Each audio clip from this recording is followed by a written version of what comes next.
Good morning, colleagues. I'm sorry to be late. We had some consultation among the A3 plus.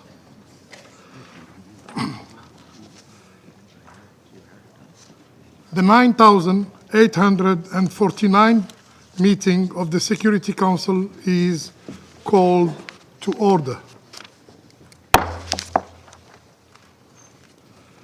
The provisional agenda for this meeting is the situation concerning the Democratic Republic of the Congo. The agenda is adopted.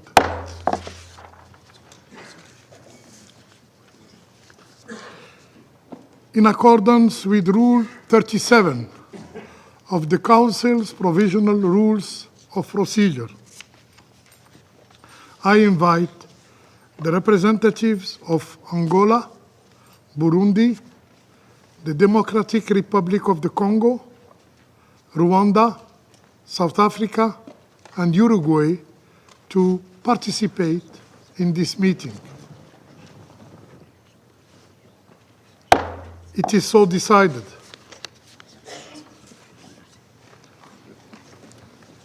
On behalf of the Council, I welcome Her Excellency, Ms. Thérèse Kayi-Kwamba Wagner, State Minister, Minister of Foreign Affairs, International Cooperation, and Francophonie of the Democratic Republic of the Congo. In accordance with Rule 39 of the Council's Provisional Rules of Procedure, I invite the following briefers to participate in this meeting. Ms.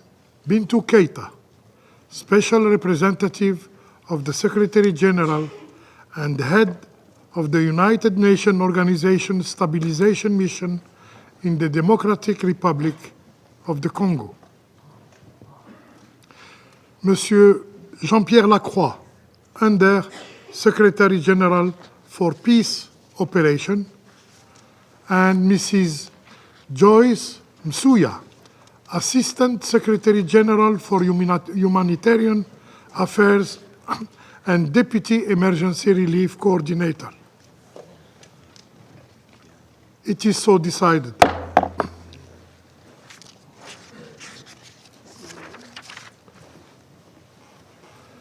The Security Council will now begin its consideration for item 2 of the agenda. I now give the floor to Jean-Pierre Lacroix.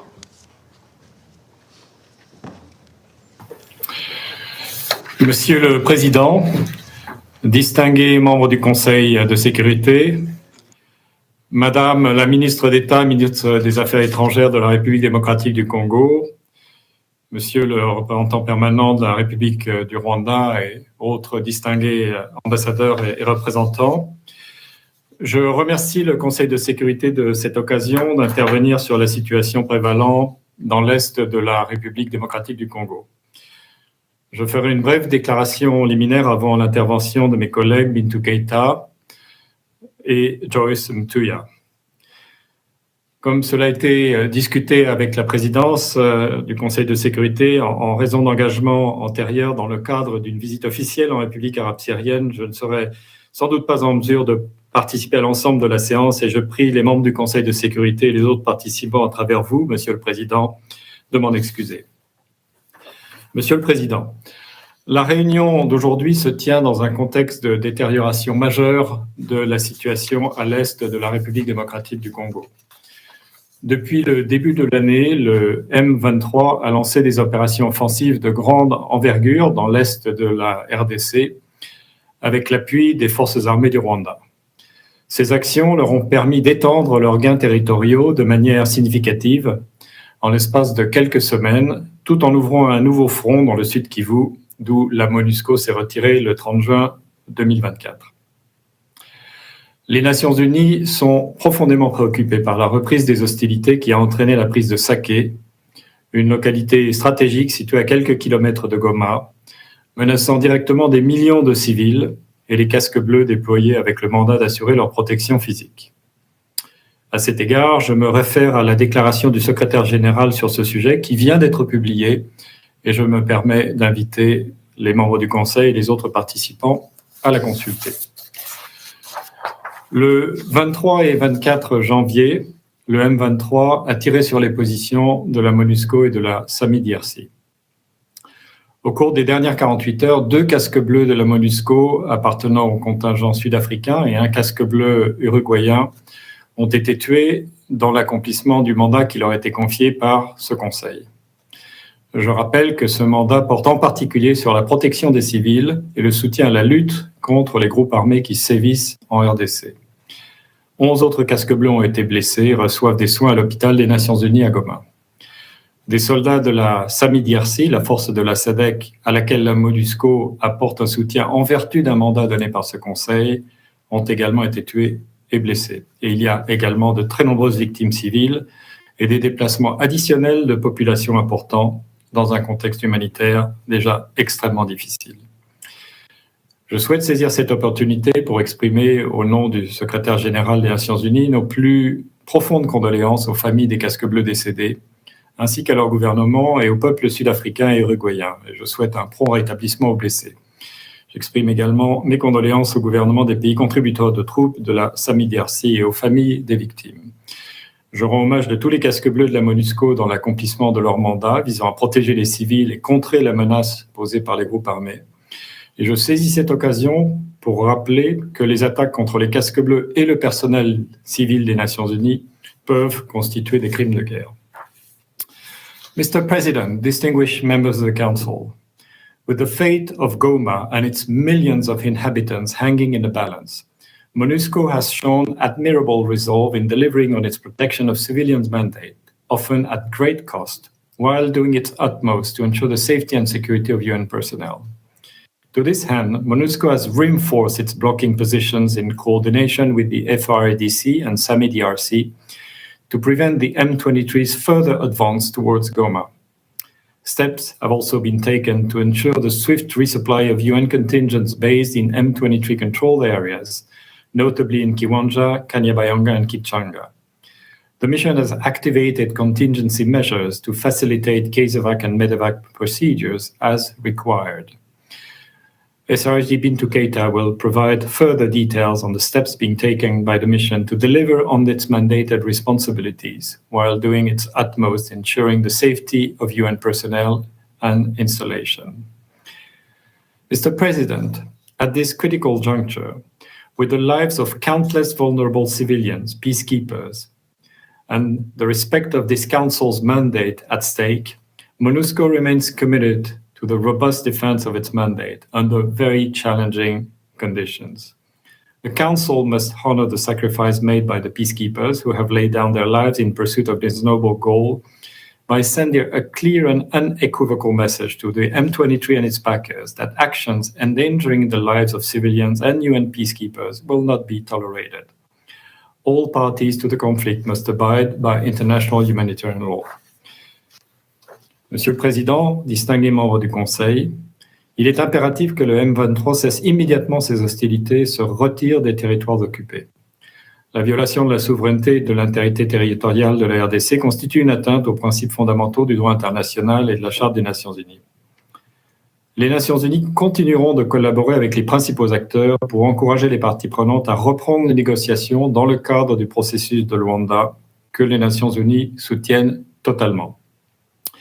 Dans ce contexte, je tiens à rappeler les progrès significatifs réalisés au cours des derniers mois dans le cadre de ce processus. Il est crucial que ces acquis ne soient pas perdus. Le retrait des forces rwandaises de l'Est de la RDC doit être effectif. Le plan de neutralisation des FDLR doit être mis en œuvre. Et le mécanisme de vérification ad hoc renforcé doit être pleinement opérationnalisé. Les populations menacées par cette offensive du M23 et les pays contributeurs qui ont mis leurs soldats et leurs policiers à la disposition des Nations Unies pour assurer leur protection s'attendent à une réponse ferme de ce Conseil permettant de rétablir un environnement propice à la poursuite des efforts politiques visant à trouver une solution durable à la crise actuelle. Il est encore possible d'éviter le pire pourvu que ce Conseil agisse sans délai. Je vous remercie. I thank Mr. Lacroix for his briefing.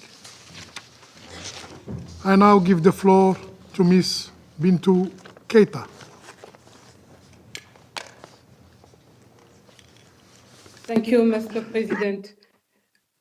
Distinguished members of the Security Council, thank you for convening this urgent meeting today to discuss the alarming developments in Eastern Democratic Republic of the Congo. On 23rd January, the military governor of North Kivu, General Peter Chirimwami, was wounded on the battlefield and subsequently passed away. So far, MONUSCO has lost 3 peacekeepers trying to protect Sake and Goma from the M23's advance. I would like to express my condolences to the Democratic Republic of the Congo government, people, as well as to the governments of the troop contributing countries, to those who were killed while implementing the mission's mandate. I also wish a swift recovery to those injured, including our 11 MONUSCO peacekeepers. Today, despite ongoing MONUSCO support to FRDC, M23, and Rwandan forces penetrated Munigi, Karcher in the outskirts of Goma city, causing mass panic and flight among the population. Roads are blocked and the airport can no longer be used for evacuation or humanitarian efforts. M23 has declared the airspace over Goma closed. In other words, we are trapped. I call on this council to act now to secure the civilian population, humanitarian aid workers, and all United Nations personnel. Mr. President, when I presented the last report of the Secretary General on the situation in the Democratic Republic of Congo on 9 December, the 23rd March movement, M23, with the active support of the Rwandan armed forces, had consolidated its occupation in North Kivu province, doubling its controlled territory compared to 2012. Today, M23 has expanded its control in North Kivu and extended its advance into South Kivu province, from which MONUSCO withdrew in June 2024. It has received reinforcement and supplies to strengthen its position along several axes, both south and north of Goma. It notably deployed a heavy presence near Sake, 25 kilometers west of Goma, and is advancing in Munigi, 9 kilometers north of Goma. In line with its protection of civilians mandate, MONUSCO has enhanced its support to the armed forces of the Democratic Republic of Congo, FRDC, by sharing information, participating in joint tactical planning, and actively participating in combat, along with SADC mission in the Democratic Republic of Congo, SAMI-DRC. MONUSCO has notably activated Operation Springbok 3 and deployed 1 quick reaction force, 1 rapid deployment battalion, a reserve battalion, a platoon size of special forces, and an artillery battery to reinforce its position to counter M23's advance. In a context of permanent movement of population fleeing for their lives or used as human shields, the military response, especially the use of MONUSCO artillery, is being carefully calibrated to avoid harming civilians and our forces on the ground or damaging civilian facilities. The United Nations also temporarily relocate non-essential personnel from Goma. These efforts are still underway. This measure aims to guarantee the safety of personnel while maintaining essential United Nations operations in the province. This relocation in no way affects the unwavering commitment of the United Nations to provide humanitarian aid and protect civilians in North Kivu. GPS jamming and spoofing incidents have resumed more intensely than ever before. These attacks hamper the protection of civilians and the safety and security of United Nations personnel. The mission stands ready to provide documentation in support of the Democratic Republic of Congo's complaint to the International Civil Aviation Organization, ICAO, and encourage member states the same. While MONUSCO's robust posture in support of FRDC and SAMI DRC has helped counter mis- and disinformation, the Congolese authorities and MONUSCO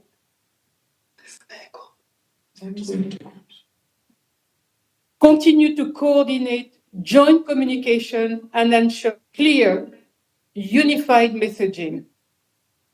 Nevertheless, I must draw the Council's attention to a troubling rise in targeted hate speech led by M23 affiliated online campaigns. Their hateful rhetoric targets me as special representative of the Secretary General, but also the mission spokesperson who has received threats of sexual violence. I call on the Congolese authorities to clearly condemn hate speech that targets especially human rights defenders and civil society actors. So far, at least 32 human rights defenders have approached MONUSCO for protection measures. In response, the mission implements individual protection mechanisms with human rights networks. Monsieur le Président, plus que jamais, nous devons trouver une solution politique. Une déplacée du Nord Kivu a récemment insisté que même la Seconde Guerre mondiale s'est terminée grâce au dialogue. J'appelle donc la RDC et le Rwanda à poursuivre les négociations politiques dans le cadre du processus de Luanda. À ce titre, la rhétorique hostile et les accusations mutuelles doivent cesser pour laisser place à des échanges et des actions constructives. Je salue les efforts de la communauté internationale pour préserver ce processus, surtout après le sommet avorté du 15 décembre 2024. Concrètement, j'appelle aussi le Rwanda à retirer ses forces du territoire congolais, à cesser son appui au M23 et à déployer au plus vite ses délégués dans le mécanisme de vérification ad hoc renforcé pour compléter les effectifs de l'Angola et de la RDC. J'appelle de plus la RDC à mener des efforts significatifs pour neutraliser les FDLA. Je réaffirme l'engagement de la MONUSCO à soutenir ces efforts en lien avec son mandat. En parallèle, j'encourage une synergie étroite entre le processus de Luanda et le processus de Nairobi en cours de revitalisation. Pour favoriser des avancées notables, il faudrait faire des concessions. Notamment, le M23 devrait se retirer immédiatement vers les positions d'avant le 4 août. J'appelle toutes les parties à respecter leurs obligations de protéger les civils dans le plein respect du droit international humanitaire et du droit international des droits de l'homme. Les infrastructures civiles fournissant des services essentiels aux civils ne doivent également jamais être prises pour cible. Monsieur le Président, alors que l'Angola se prépare a présidé l'Union africaine en février, je soutiens un deuxième sommet quadripartite de la SADC, la Conférence internationale sur la région des Grands Lacs, CIRGL, la Communauté économique des États de l'Afrique centrale, CEAC, et la Communauté de l'Afrique de l'Est, CAE, pour renforcer les efforts de paix. Il serait également crucial de convoquer d'urgence un nouveau sommet tripartite entre l'Agence des Nations Unies pour les réfugiés HCR, la République démocratique du Congo et le Rwanda. De plus, il sera crucial de tenir le 12e sommet du mécanisme de suivi régional du Conseil de paix et de sécurité de l'Union africaine pour relancer l'accord cadre pour la paix, la sécurité et la coopération. J'encourage la présidence de l'Angola à l'Union africaine de promouvoir l'inclusion des femmes dans les initiatives de paix. En RDC, cela pourrait passer par la mise en œuvre de la stratégie nationale pour une masculinité positive, ainsi que l'établissement du comité interministériel et du Conseil national du genre et de la parité prévu dans la loi de 2015 sur la parité. Monsieur le Président, la MONUSCO accompagne les efforts visant à tenir tous les responsables de violations des droits humains redevables. Il est ainsi important d'identifier les victimes pour leur rendre justice, tout en réduisant le risque de répétition de la violence, y compris celle basée sur le genre. En complément, des mandats internationaux doivent être émis contre ceux qui alimentent l'insécurité et commettent des violations des droits humains et du droit international humanitaire. Avec l'envoyé spécial pour la région des Grands Lacs, l'ambassadeur Wang Xia, et tous mes autres collègues, j'appelle le Conseil à prendre des mesures décisives, y compris des sanctions ciblées contre les auteurs des violations. Aucune exception ne doit être faite. Je vous remercie de votre aimable attention.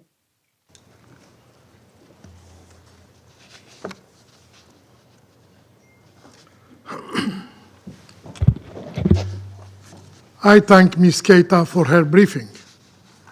I now give the floor to Ms. Joyce Msuya. Mr. President, distinguished members of the Security Council, thank you for this opportunity to brief the Council on the humanitarian situation in the Democratic Republic of the Congo.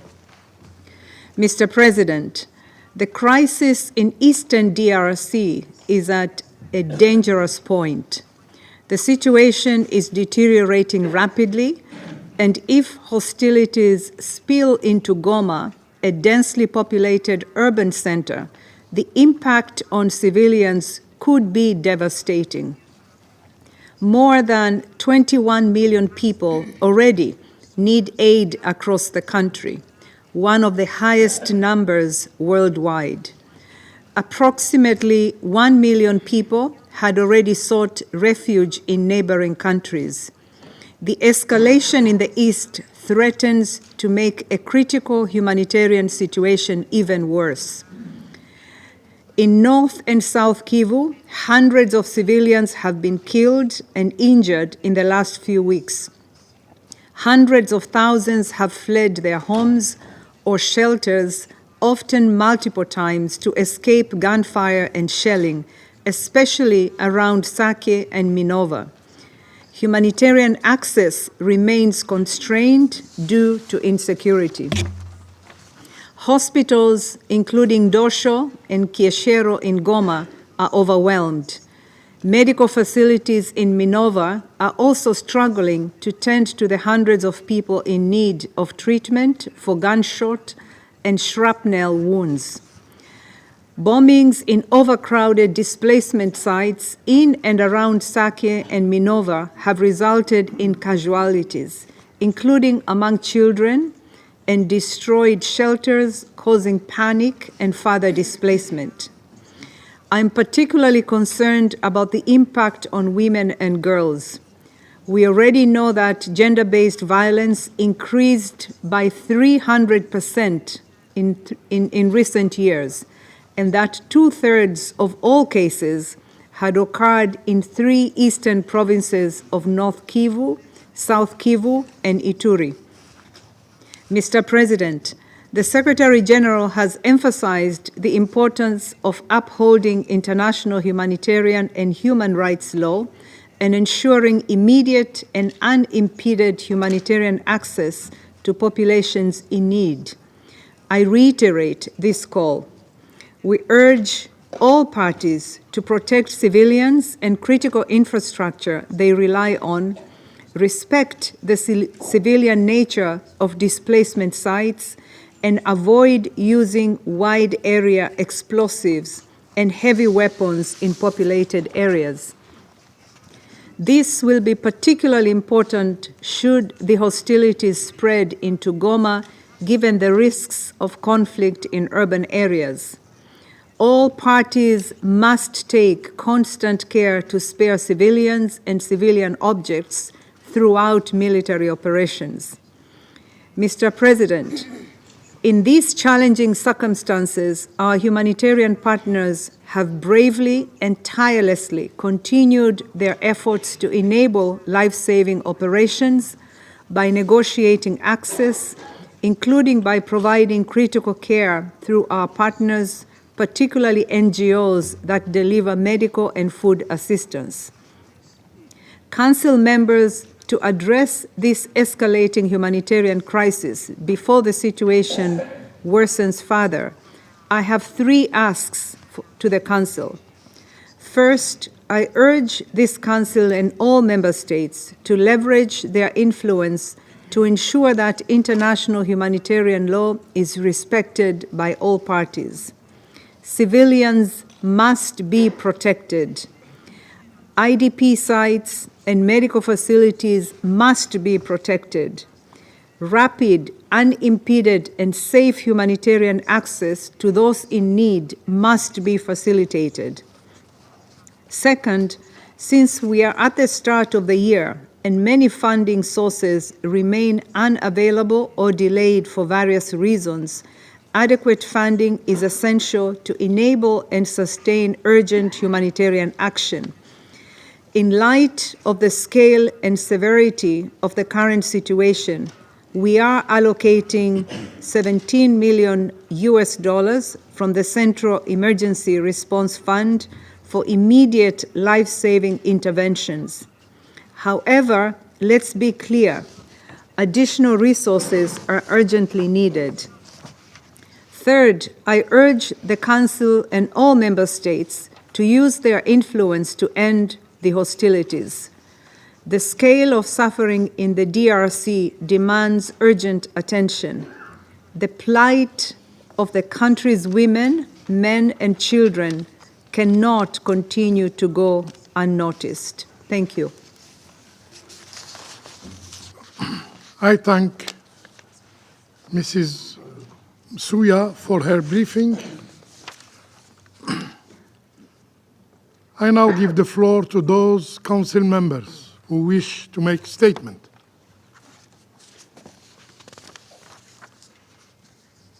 I give the floor to the representative of France.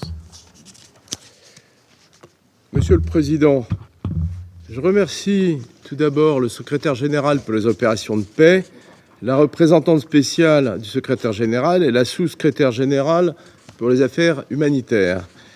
Je salue la présence parmi nous de la ministre des Affaires étrangères de la République Démocratique du Congo.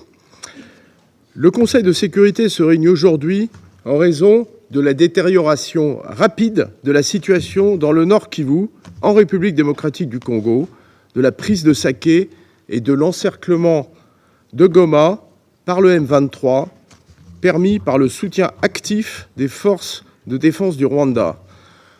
La situation est grave et ce Conseil doit en prendre la mesure. La France réaffirme sa solidarité envers la République démocratique du Congo et son attachement indéfectible à son intégrité territoriale et à sa souveraineté. Elle exprime sa très vive préoccupation quant à la dangereuse escalade du conflit dans le Nord Kivu autour de Goma. Elle condamne fermement l'offensive en cours, conduite par le M23, activement soutenue par le Rwanda. La présence en République démocratique du Congo d'une force militaire étrangère contre la volonté de l'État congolais est une violation claire de la Charte des Nations Unies. Cette offensive, comme le soutien aux groupes armés par toutes les parties, fait porter un risque majeur sur la sécurité des populations civiles et conduit actuellement au déplacement de dizaines de milliers de civils. Le M23 doit cesser immédiatement son offensive et se retirer des territoires dont il a pris le contrôle. La France appelle instamment à un retour au cessez-le-feu et une reprise du dialogue. Il n'y a pas d'issue militaire au conflit. Le président de la République, Emmanuel Macron, l'a rappelé hier au président Kagame et Tshisekedi, avec lesquels il s'est entretenu. Le dialogue engagé dans le cadre des processus de Luanda et de Nairobi, avec le plein soutien de la France, doit reprendre sans délai. Un processus politique doit redémarrer. La France est prête à l'appuyer. La force n'est pas une option. Dans ce cadre, la France appelle au retrait des troupes rwandaises du territoire congolais, à la mise en œuvre du plan de démantèlement des forces démocratiques de libération du Rwanda, conformément aux engagements qu'ils ont pris dans le cadre du processus de Luanda. Enfin, la France exprime tout son soutien à la MONUSCO, qui joue un rôle indispensable pour la protection des civils et dont le mandat a été renouvelé à l'unanimité le 20 décembre dernier. Nous condamnons fermement les attaques menées par le M23 à son encontre, qui ont déjà conduit à la mort de plusieurs casques bleus ces derniers jours. Nous rappelons que les attaques contre les casques bleus sont susceptibles de constituer des crimes de guerre. Nous saluons le courage des soldats déployés dans le cadre de la MONUSCO et nous exprimons nos condoléances aux familles de ceux ayant fait le sacrifice ultime, ainsi qu'à l'Afrique du Sud, à l'Uruguay et au Malawi. La France condamne également toutes les mesures qui entravent la capacité de la MONUSCO à mener à bien son mandat, en particulier le déploiement de systèmes de missiles sol-air et de brouillage des signaux GPS dans les zones contrôlées par le M23, avec le soutien direct des forces de défense rwandaises.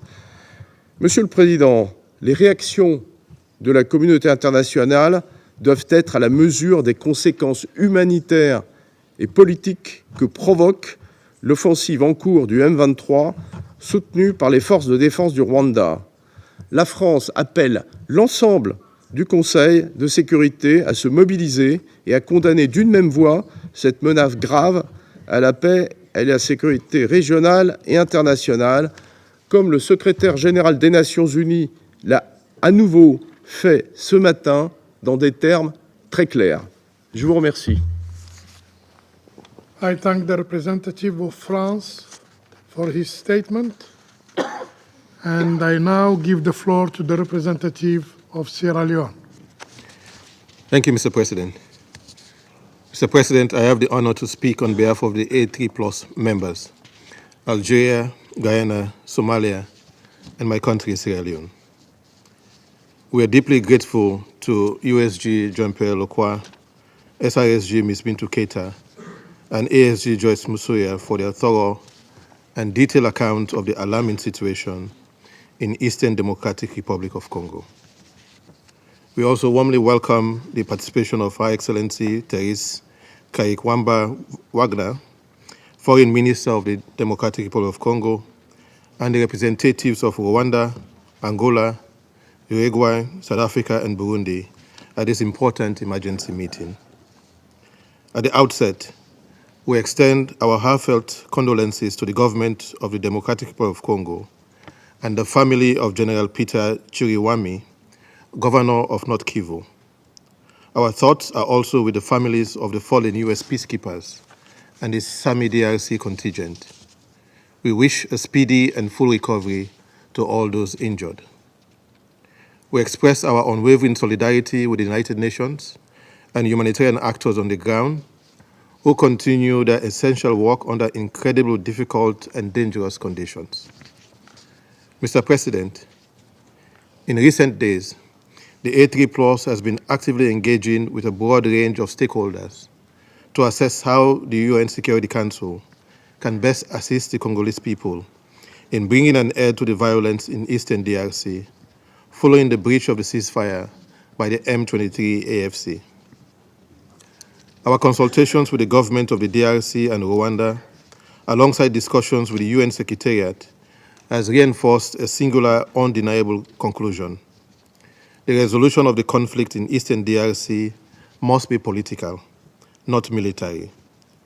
In this context, we affirm that the Luanda and Nairobi processes remain viable paths to peace. Let us be clear. While we advocate for a political solution, the sovereignty and territorial integrity of Democratic Republic of Congo must be respected by all state and non-state actors alike. In light of the recent development in the DRC, the A3+ would like to underscore the following key points. First, we unequivocally condemn the killing of MONUSCO peacekeepers and Sami DRC military personnel during the current offensive by the M23 AFC rebel group. We commend MONUSCO for maintaining its defensive posture in protecting civilians and fulfilling its mandate. We call for continued coordination between MONUSCO, RDC, and Sami DRC in line with their mandates and relevant Security Council resolutions. We also strongly condemn the spoofing and jamming of GPS signals used by MONUSCO and demand that the M23/AFC cease such disruptive activities. While the international community rightfully focuses on evacuating its citizens, diplomats, and staff, we must not forget the safety and security of the Congolese people who have nowhere to seek refuge. The protection of millions of Congolese civilians remains a top priority for the A3+, and we urge MONUSCO to continue its vital role in safeguarding both the population and critical infrastructure in Goma. Second, we call on the M23 AFC rebels to immediately cease hostilities, halt their offensive, and return to their designated pre-cantonment areas. The M23 AFC must engage through the Nairobi process and silence their guns. As we have stated, the ultimate resolution to the conflict in Eastern DRC lies in political dialogue. In light of recent development, the A3+ calls on all parties to engage meaningfully and in good faith in order to create the conditions for peace. In this context, we call on the government of the DRC to engage in good faith with all relevant stakeholders and commit to the neutralization of the FDLR as outlined in the harmonized plan within the framework of the Luanda process. We call on the government of DRC and the government of Rwanda to return without preconditions to the diplomatic talks under the Luanda process to achieve a lasting and peaceful resolution of the conflict in the region, including by addressing respective issues pertaining to the neutralization of the FDLR and disengagement of the forces outside the territory of the DRC. Third, we strongly urge those who continue to support the M23's advancement to immediately cease such assistance, as it undermines the long-term peace and stability of both the DRC and the border region. We are deeply concerned about the January 25th communique from the M23 AFC, which can only exacerbate tensions and undermine prospects for peace. The government of the DRC must receive our collective support as a council in its effort to defend its sovereignty and territorial integrity and to ensure the protection of its people. Further, we urge this council to work strenuously to promote meaningful engagement, to de-escalate tensions, and to avoid attributing blame to the parties to the conflict. We further urge proactive support for the Luanda and Nairobi processes. This includes ensuring that no external actors, intentionally or unintentionally, contribute to the perpetration of the conflict between Rwanda and the DRC, including through the provision of weaponry and other resources. Fourth, we emphasize the urgent need to resume the Nairobi process. We call on the DRC government to be fully committed to the process, and we encourage continued African leadership for engaging all relevant stakeholders and revitalizing the process with the full backing of the international community. Mr. President, as we call for an end to the M23 AFC offensive, the international community must take immediate action to support MONUSCO in alleviating the severe humanitarian crisis in Eastern DRC. According to OCHA, there are currently 6.5 million displaced persons in the country, with over 34,000 newly displaced individuals seeking refuge around Goma.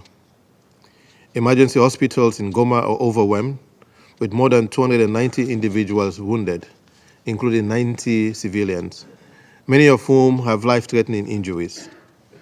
We must rally behind MONUSCO and other UN agencies to provide vital medical assistance. We are deeply concerned that 80% of Goma's electricity and water supply has been damaged due to the M23 AFC offensive. Furthermore, 400,000 children are currently out of school as a result of the closure of educational institutions in the region. In closing, Mr. President, we wish to express our gratitude to His Excellency President João Lorenzo of Angola and former President Uhuru Kenyatta of Kenya for their unwavering commitment to peace in Eastern DRC and their important contributions under the Luanda and Nairobi processes, respectively. We also echo the call of His Excellency Mustafaki, chairpersons of the African Union Commission, urging all parties to engage in the ongoing peace efforts under the auspices of the Luanda and Nairobi processes. And I thank you. I thank the representative of Sierra Leone for his statement. I now give the floor to the representative of United States. Thank you, Mr. President, and thank you to today's briefers, and in particular to SRSG Keita for your steadfast leadership of MONUSCO amid a clear and deliberate escalation of the conflict in Eastern DRC. Thank you also to ASG Masuya, and I welcome the participation of the DRC Minister of Foreign Affairs in this meeting. Colleagues, we condemn in the strongest terms Rwanda's and M23's hostilities on Goma and attacks on Sake. We urgently call for a ceasefire and an end to this fighting, which has endangered civilians and further displaced tens of thousands more as hundreds of thousands flee the fighting. The United States commends the MONUSCO leadership for taking such robust steps to defend Sake and Goma from Rwanda and M23's advances.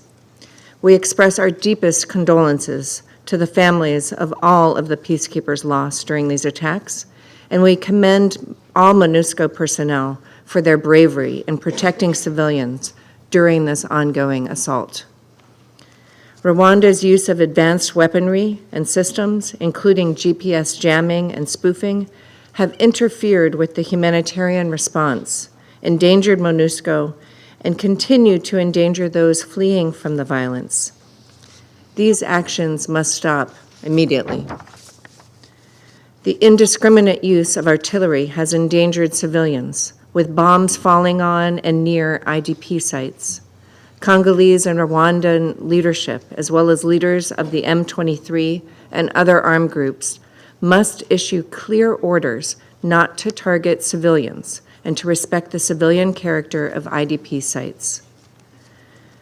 Colleagues, there is no military solution to the conflict in Eastern DRC.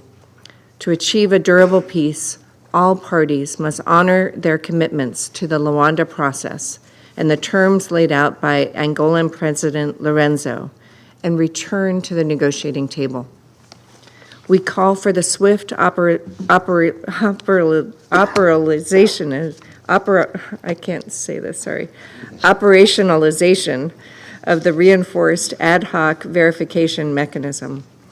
We also support the efforts of former President Kenyatta to mediate with M23.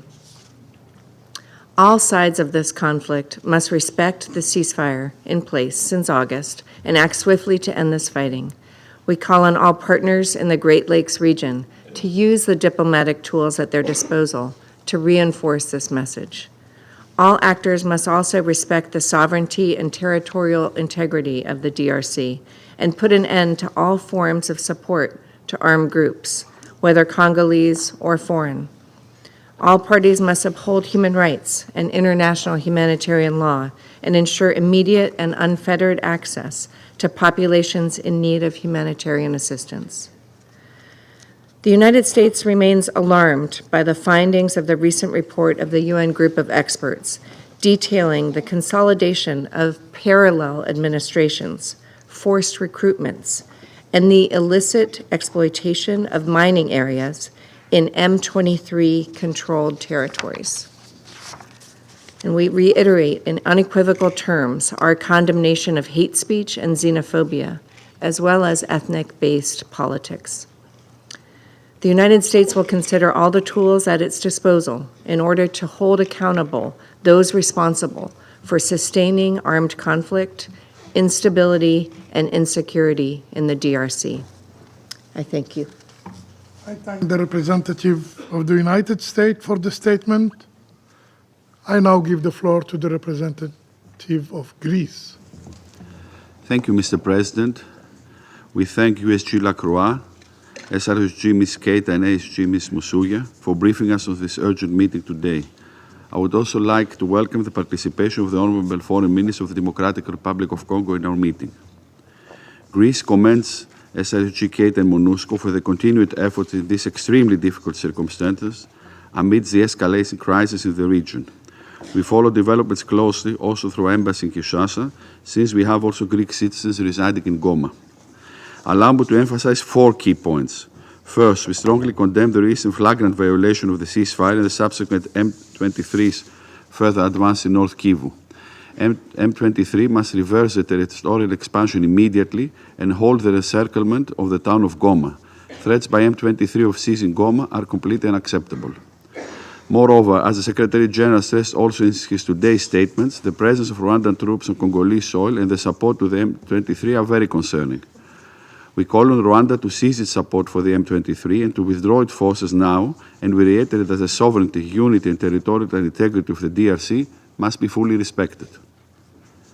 Second, in the next stage, peace cannot be attained without the withdrawal of Rwandan forces and the neutralization of the FDLR by the DRC. It is more imperative than ever that both DRC and particularly Rwanda commit to the ceasefire, re-engage sincerely in the political dialogue, and implement all decisions and commitments agreed under the Luanda process. We commend Angola's President Lorenzo for his continued efforts for peace, and we believe that he deserved the Council's support. As a point of principle, my country, Greece, believes that and supports that African-led solutions are needed to address African issues. Third, the Council ought to focus on humanitarian conditions, especially in North Kivu, that remain very dire. All parties must respect international humanitarian law and ensure unrestricted humanitarian access. Fourth, we express our deepest condolences to the families of the peacekeepers killed and to the troop-contributing countries, South Africa, Malawi, and Uruguay. We hope for a speedy recovery of the peacekeepers injured. We emphasize that attacks against peacekeepers may constitute potential war crimes and that attacks against MONUSCO peacekeepers form also a basis for sanctions designations. Finally, MONUSCO must be granted full access and freedom of movement to effectively fulfill its mandate and address urgent needs. The protection of civilians and humanitarian personnel must remain an absolute priority. I thank you, Mr. President. I thank the representative of Greece for the statement, and I now give the floor to the representative of Slovenia. Thank you, President. I thank USG Lacroix, Special Representative Keita, and ASG Msuya for the updates on the alarming situation in the eastern DRC. No words could truly capture the depth and gravity of the situation that we are witnessing in North Kivu as we speak. We must not and we cannot remain indifferent or silent to what is happening. Mr. President, Slovenia is deeply alarmed by the recent rapid escalation of violence in the eastern DRC. The seizure of vast territories, the displacement of hundreds of thousands of civilians, and the blatant violation of international law are direct assault on regional peace and stability. They undermine the Luanda and Nairobi processes and constitute breach of the ceasefire agreements. The capture of Minova and Sake alongside the looming threat of Goma raises deep alarm and carries catastrophic security and humanitarian consequences. We categorically condemn the actions of the M23 and demand the immediate cessation of all hostilities. We call on them to immediately stop attacks on Goma and halt any plans to seize any part of entire city. we call for the full and unconditional withdrawal of the forces from the territories that they have seized. We reiterate our strong call on Rwanda to immediately cease its support to M23 and fully withdraw its forces from the DRC territory. Any unauthorized military presence in the DRC is a flagrant violation of international law, the UN Charter, and the sovereignty and territorial integrity of the DRC. At the same time, we urge the DRC to cease all cooperation with the FDLR and other armed groups, honoring their commitments under international law and regional arrangement. We urge Rwanda and the DRC to take decisive actions to de-escalate tensions in their relations, to re-engage in dialogue, and place the highest priority on peace, stability, and the well-being of the region. The consequences of displacement are severe. Concerns over heightened vulnerability of women and children facing the abhorrent risk of sexual and gender-based violence are high. We strongly warn against deepening ethnic divisions, including hate speech. We remind all parties of their obligations and call on them to uphold international humanitarian and human rights law, ensuring protection of civilians and refraining from any actions, including the use of heavy firepower, which has devastating effects on densely populated areas, including displacement camps. Mr. President, we unequivocally condemn the attacks and threats against MONUSCO and their personnel, as well as SEMI-DRC, in the strongest possible terms. We mourn the tragic loss of those who have made the ultimate sacrifice and extend our condolences to their families. We stand in solidarity with the wounded, wishing them a swift recovery. These acts are not just an affront to those who serve in MONUSCO and may amount to war crimes, but they are also an assault to the very values of the international community and an attack on peace itself. They call for justice and accountability. We extend our gratitude to all troops and police contributing countries for the sacrifice and contribution to the UN efforts in the DRC. We stand with them in these difficult times. Mr. President, a little over a month ago, all 15 members of this Council raised their hands in unison to renew MONUSCO's mandate. That vote was not only symbolic. It was a commitment to the women and men peacekeepers in uniform and beyond, whose foremost duty is the protection of civilians in Eastern DRC and supporting peace efforts in the Eastern DRC. They have put their own lives at risk on a daily basis. Today, these very women and men, alongside millions of innocent civilians, face mortal threats. We mourn the tragic loss of those who have made the ultimate sacrifice, and we stand with others in solidarity. Colleagues, the international community and this Council cannot afford to remain passive in the face of the crisis. We have clearly heard calls from the field to the Council to send a clear message. It is our responsibility to stand unequivocally behind them. I thank you. I thank the representative of Slovenia for the statement. I now give the floor to the representative of the United Kingdom. Thank you, President. Let me start by thanking all the briefers today, and in particular, to extend my thanks to SOSG Keita for her steadfast leadership. I welcome the participation of DRC Foreign Minister Wagner at our meeting, as well as the representatives of Rwanda, Angola, Uruguay, and South Africa. President, MONUSCO peacekeepers and personnel work bravely to deliver this Council's mandate in the most difficult of circumstances. The United Kingdom reiterates clearly today that attacks on UN peacekeepers are absolutely unacceptable and may constitute war crimes. We also recall that planning, directing, sponsoring, or conducting attacks against MONUSCO peacekeepers may constitute a basis for UN sanctions designations. The UK extends its sympathies to the families of the Blue Helmets from South Africa and Uruguay who've lost their lives serving in MONUSCO. and we extend our best wishes for a full recovery to those peacekeepers who've been injured.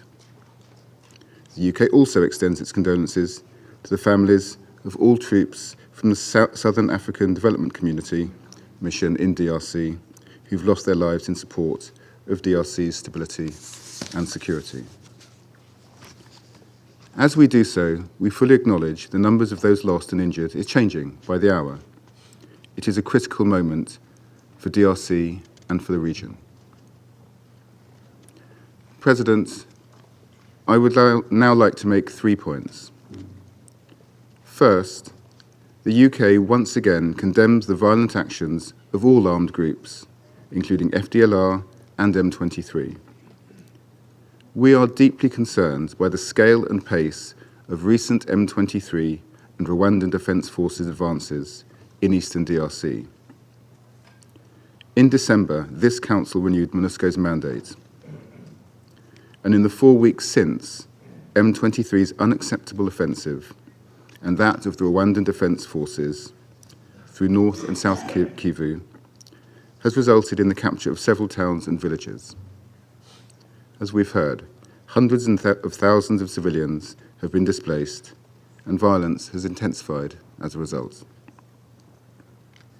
We are also deeply alarmed by M23's declaration that they intend to take Goma, a city where the humanitarian situation is already catastrophic. The rising number of displaced people resulting from M23's territorial expansion has placed further pressure on crowded IDP camps and exacerbates the challenges faced by humanitarian actors. This morning, the UK Foreign Secretary spoke with President Kagame and called for urgent de-escalation, outlining the need for Rwanda and DRC to urgently return to the negotiating table. Now more than ever, it is critical that MONUSCO is able to deliver its mandate. M23 attacks on peacekeepers, with support from the RDF, must stop immediately. These attacks prevent the force from being able to discharge its Security Council mandated mission to protect civilians. Rwandan spoofing and jamming of GPS signals, which obstruct UN and humanitarian operations, must also stop.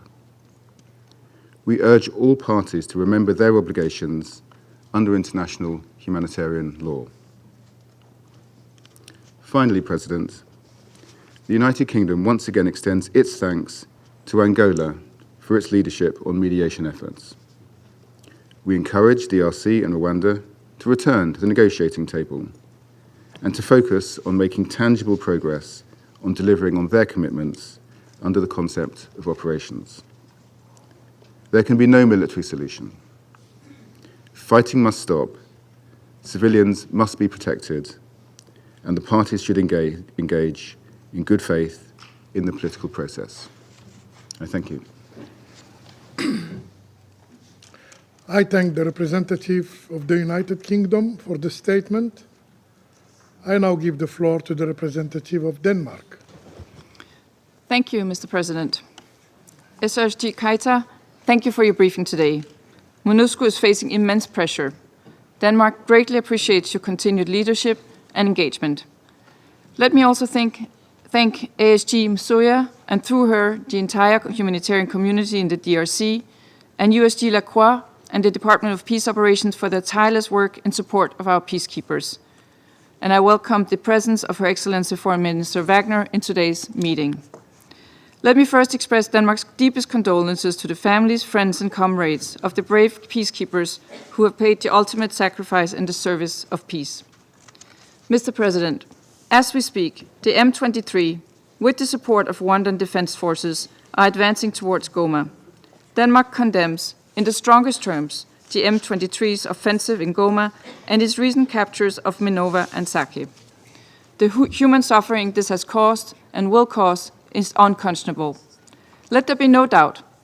This offensive, as well as Rwanda's military presence in the DRC, are clear violations of the terms agreed in the ceasefire, clear violations of the UN Charter, and clear violations of the territorial integrity of the DRC. We call on the M23 and RDF to cease the operations and withdraw from all occupied areas immediately. Mr. President, MONUSCO is operated under extremely difficult circumstances. It faces a hostile opposition that uses GPS interference and increasingly complex weaponry. This not only severely restricts the mission's operations, but also delays humanitarian aid delivery and complicates access to the most vulnerable civilian populations. Let me be very clear. Denmark deplores, in the strongest terms, any attacks against blue helmets, UN staff, and their humanitarian partners.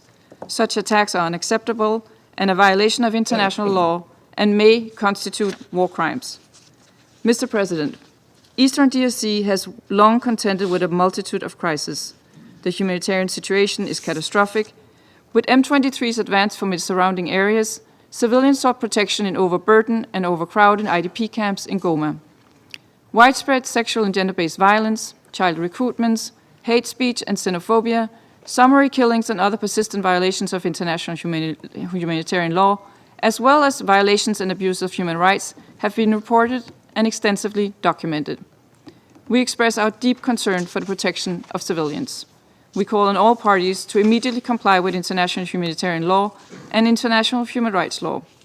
All responsible parties must be held to account, and the protection of civilians, including human rights defenders, journalists, and civil society, must be ensured. There is an urgent need to guarantee the security of all medical workers and humanitarian personnel, including in IDP camps. Humanitarian access and corridors must be ensured. That goes both for those fleeing and for those staying. Mr. President, the DRC has faced instability and conflict for more than 3 decades. We are now at the brink of a more widespread conflict, with unspeakable devastation, not just for the Congolese people, but for the whole region. We urge all parties to act and engage in good faith and to immediately recommit to the existing, robust processes in place to resolve the conflict.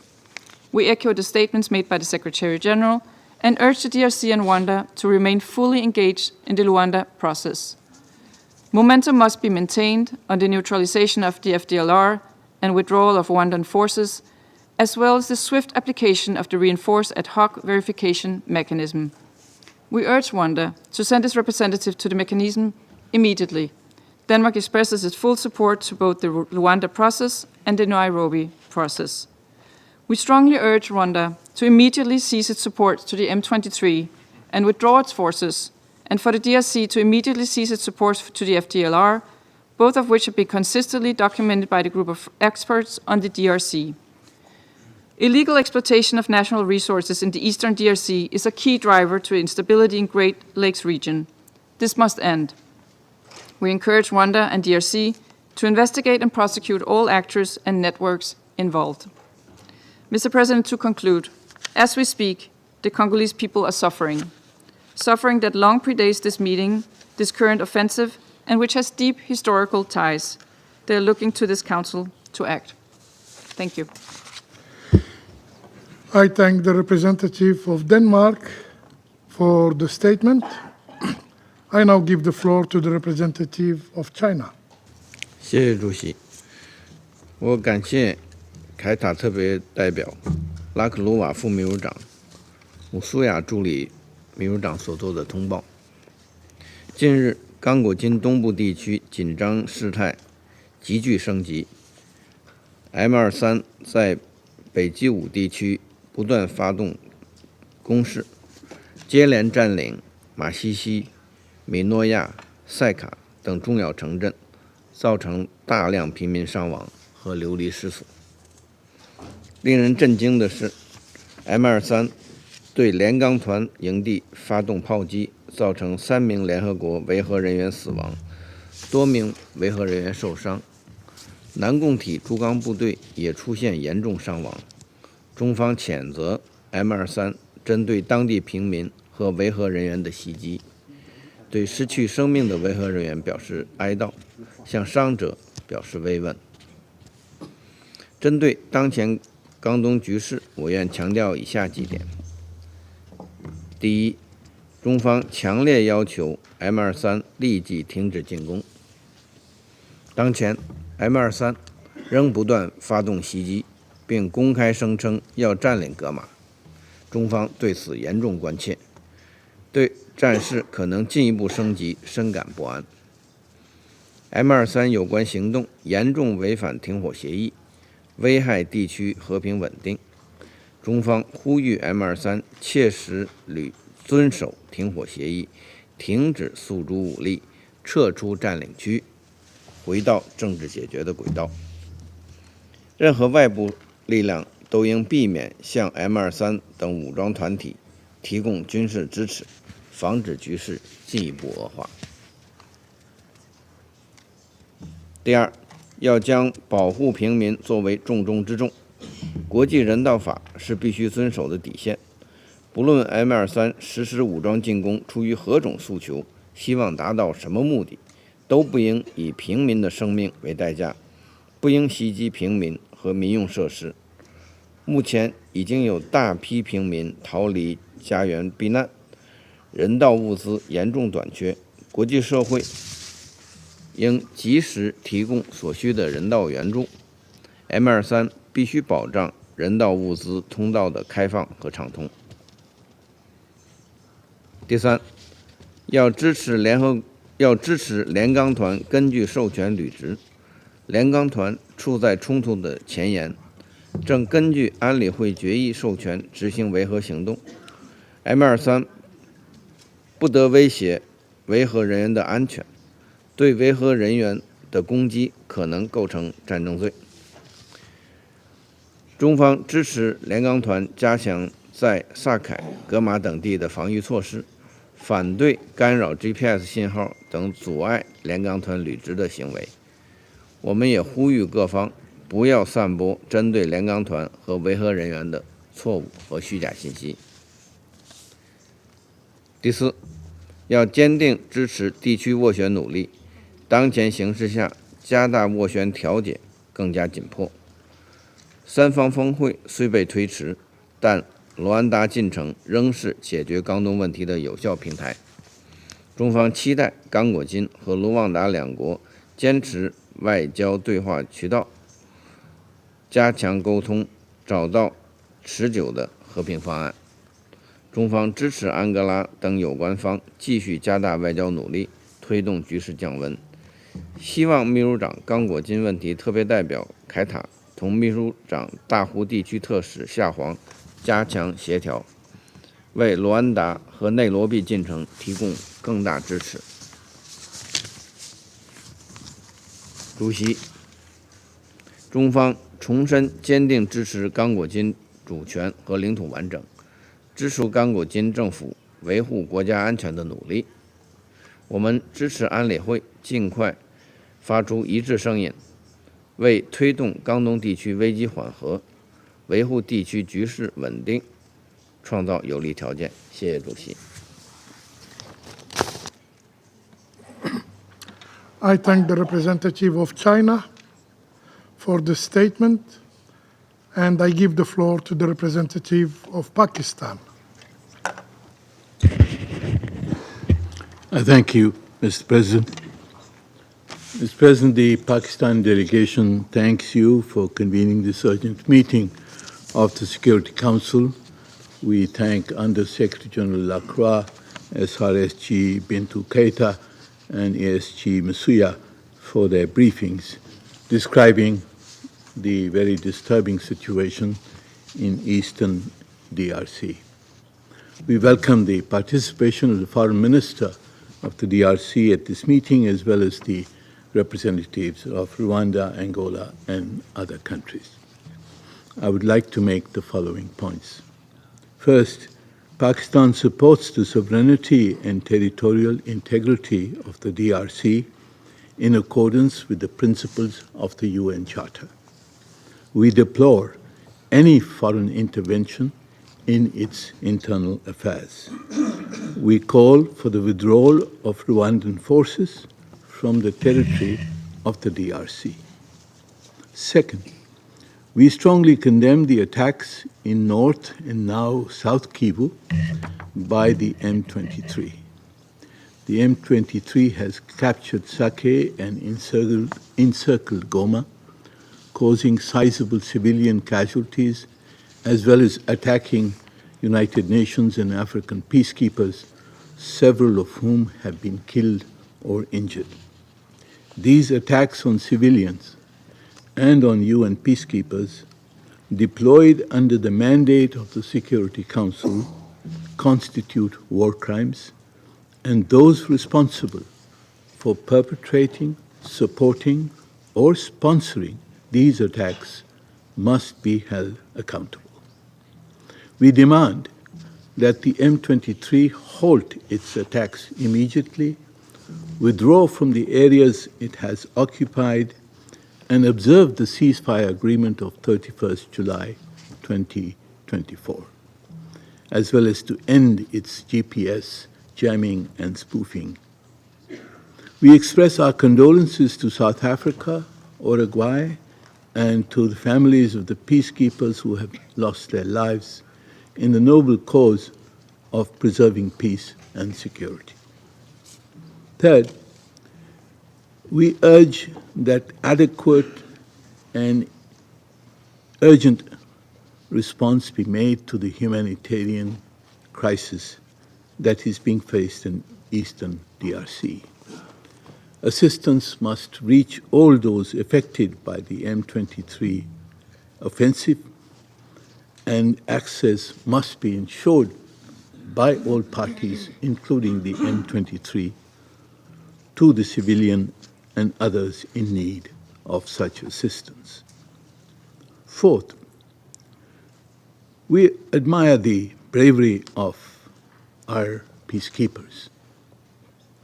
At the same time, we urge MONUSCO and the United Nations to take immediate measures to ensure the safety and security of not only civilians, but also the United Nations and other peacekeeping units which are in eastern DRC. We are particularly concerned for the Pakistani artillery battery located in Sake and in adjacent areas. It is highly exposed and without supporting forces to defend itself against the M23 forces. This unit should be quickly redeployed for the safety of its personnel and of its heavy and expensive equipment, which must not fall into the hands of the rebel force. Redeployment will also enable the unit to provide support to the DRC forces more effectively.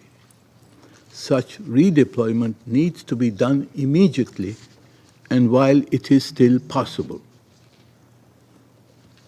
Fifth, the UN, MONUSCO, and DRC forces must develop an effective military strategy to counter the M23, which outnumbers the DRC and the peacekeepers and has more advanced capabilities. We must ensure respect for MONUSCO and its forces, not only in the region, but within the DRC itself. Pakistan feels that the withdrawal from South Kivu, which saw the withdrawal of Pakistani blue helmets from there, was hasty and influenced by political considerations. I must recall that our troops had succeeded in maintaining peace and order in South Kivu. We need to strengthen MONUSCO and equip it with the capabilities to respond to the challenges which it is facing in eastern DRC.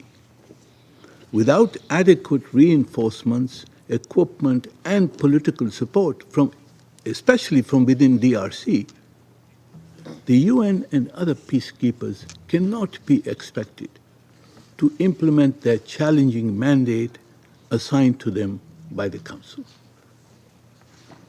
Sixth, we call on the DRC and Rwanda to resume the dialogue under the Luanda process, ably led by His Excellency President Lorenzo of Angola.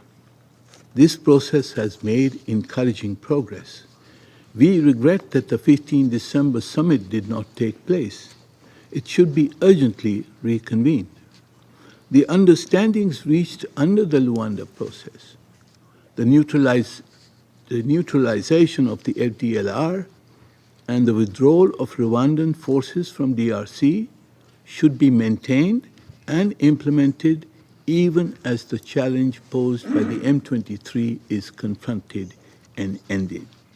We also hope that reconciliation within DRC will be achieved through the Nairobi process under the able leadership of former President Kenyatta of Kenya. We extend our full support to the Special Envoy for the Great Lakes region in promoting dialogue to resolve the conflict in eastern DRC. Finally, Mr. President, we urge that the Security Council address the root cause of the conflict in eastern DRC, that is, the illegal exploitation of its natural resources.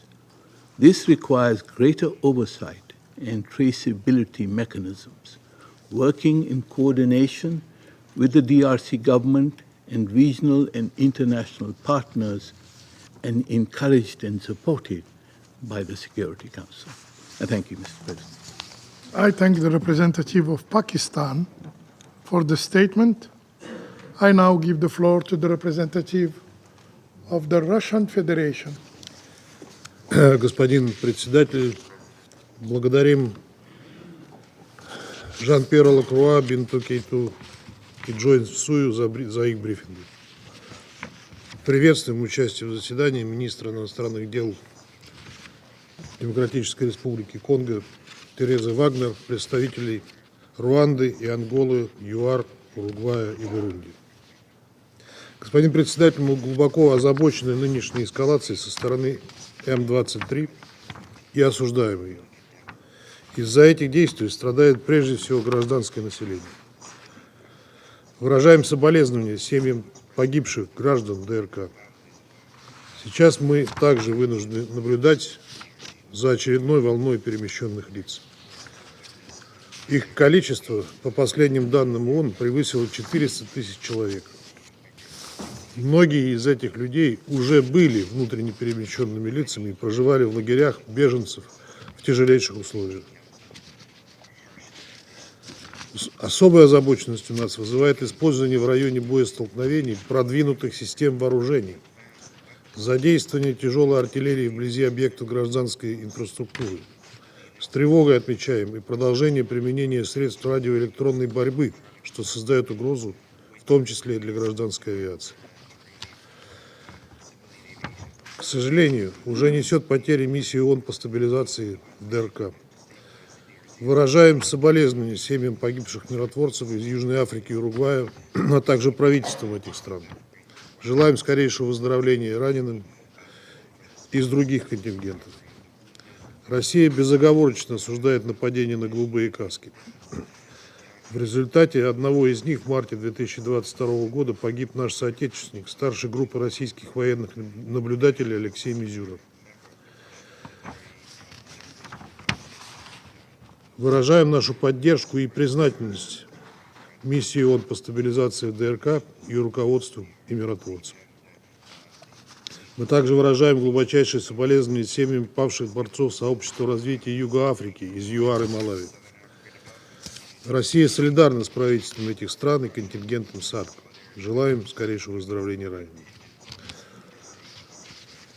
Нынешняя эскалация после провала саммита в Луанде в конце прошлого года – яркое свидетельство того, какую цену приходится платить, когда не срабатывают политические инструменты.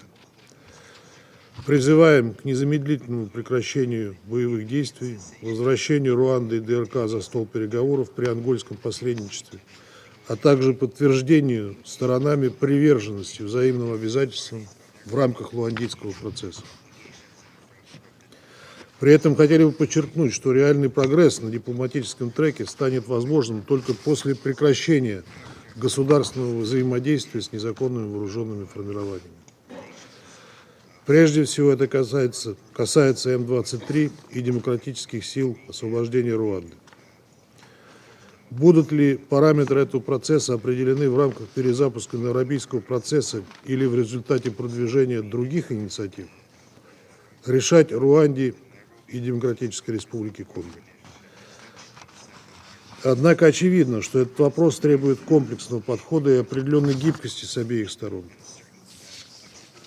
Без его решения устойчивую и жизнеспособную формулу политического регулирования конфликта не найти. И делать это надо без промедления, чтобы избежать худшего. Господин председатель, нельзя также забывать, что центральный элемент кризиса – незаконная эксплуатация конголезских природных ресурсов.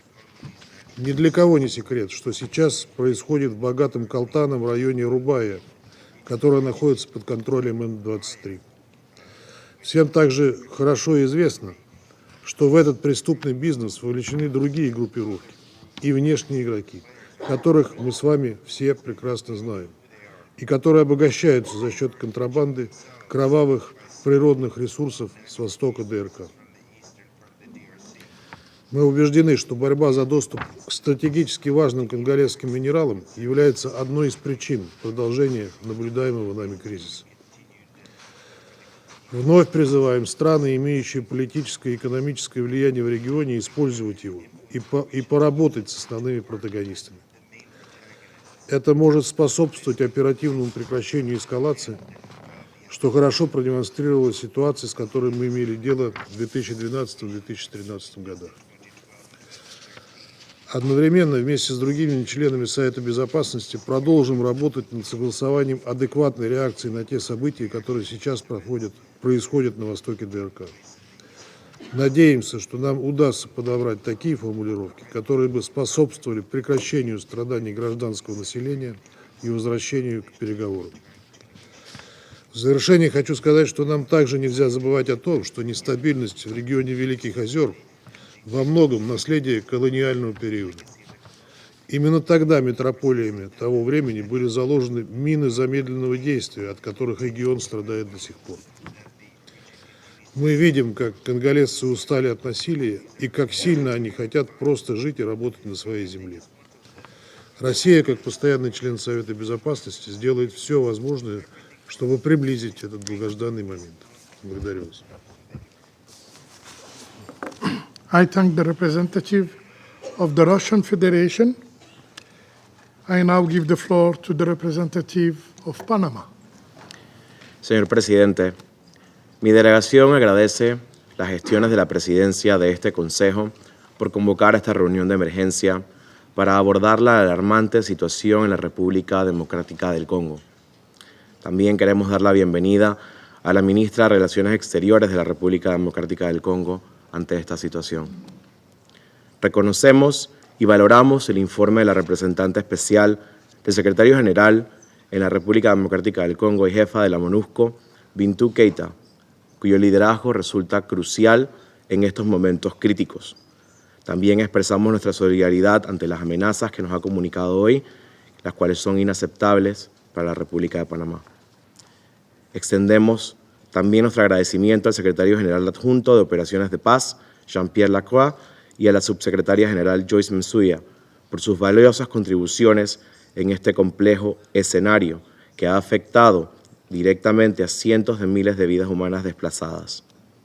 Panamá expresa su profunda preocupación por la escalada del conflicto en el este de la República Democrática del Congo, marcada por los recientes avances del grupo rebelde Movimiento 23 de Marzo, en Kibú del Norte, lo que ha agravado aún más la ya frágil situación humanitaria y de seguridad. La reciente ofensiva del 23 de enero ha intensificado el desplazamiento masivo de civiles hacia Goma y ha causado pérdidas irreparables, incluyendo la trágica muerte del gobernador militar de Kibú del Norte, el general de división Peter Sirimwani. Los avances del M23, así como la consolidación de administraciones locales de facto, no solo representan una seria amenaza para la estabilidad de la región, sino que también desafían directamente los esfuerzos internacionales de mediación y paz como los enmarcados en el proceso de Luanda y el proceso de Nairobi. Condenamos enérgicamente las acciones del M23 y de todos aquellos que, directa o indirectamente, alimentan esta crisis. Es urgente que todos los actores actúen con responsabilidad y cesen de inmediato cualquier forma de apoyo a los grupos armados. De lo contrario, el sufrimiento del pueblo congoleño se intensificará aún más. Señor presidente, estos acontecimientos también ponen en riesgo las vidas del personal de la ONU y restringen su capacidad para cumplir con su mandato de manera efectiva. Ante este panorama, resulta fundamental que este Consejo fortalezca su respaldo a la MONUSCO y hable al unísono, garantizando los recursos y el apoyo necesarios para responder a los desafíos actuales y proteger a las poblaciones más vulnerables. Rechazamos y condenamos enérgicamente los ataques perpetrados contra el personal de las Naciones Unidas. Asimismo, lamentamos profundamente la trágica pérdida de vidas de cascos azules en los recientes enfrentamientos ocurridos durante las operaciones en la provincia de Kivu del Norte, en la República Democrática del Congo. Expresamos nuestra profunda solidaridad y sentido pésame a los gobiernos y pueblos de Sudáfrica, Malawi y Uruguay por estas irreparables pérdidas humanas. También acompañamos a las familias en este momento tan difícil. Honramos la valentía y el sacrificio de quienes con un compromiso ejemplar dedicaron sus esfuerzos a la noble misión de preservar la paz y la seguridad internacionales. Reconocemos y agradecemos a los países que han aportado tropas a la misión de estabilización de las Naciones Unidas en la República Democrática del Congo, contribuyendo al mandato de proteger a los civiles y fomentar la estabilidad en el país. Señor presidente, distinguidos colegas, hacemos un llamado contundente a todas las partes involucradas para que respeten plenamente el alto al fuego, a cesar las hostilidades de inmediato y que honren los compromisos dispuestos en los procesos de Luanda y Nairobi.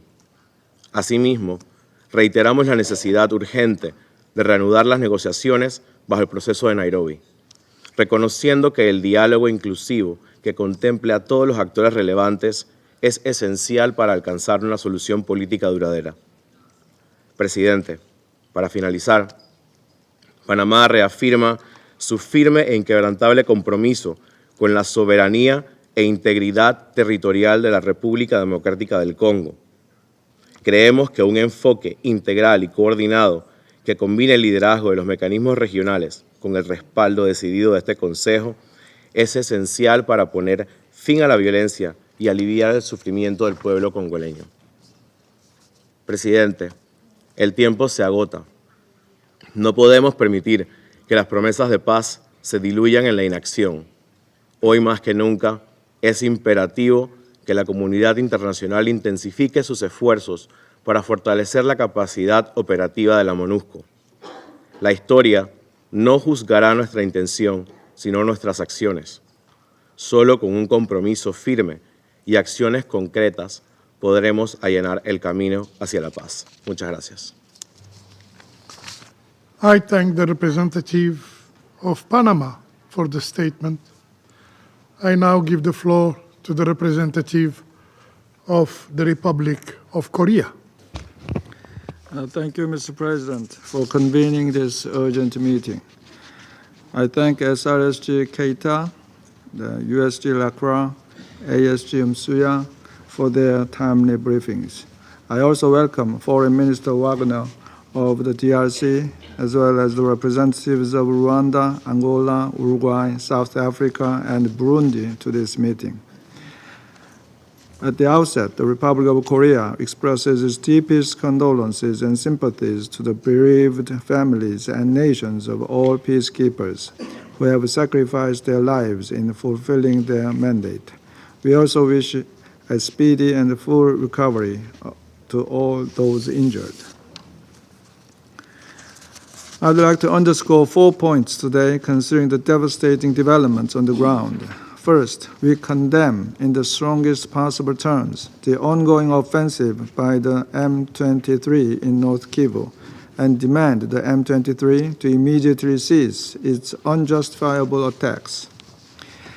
The M23's attempts to capture Goma, a city of around 2 million people, through advances along 3 different axes, have intensified civilian suffering.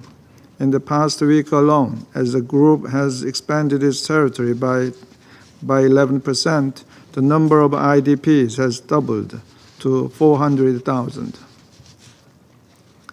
These actions clearly violate the ceasefire established under the Luanda process, inevitably provoking retaliatory measures by the FARDC.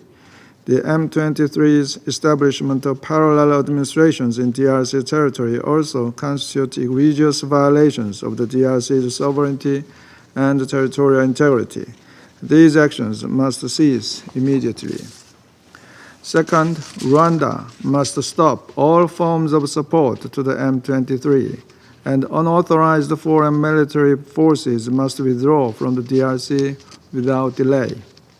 Otherwise, consequences will only lead to further violence and instability, not only in eastern DRC, but also in the larger Great Lakes region.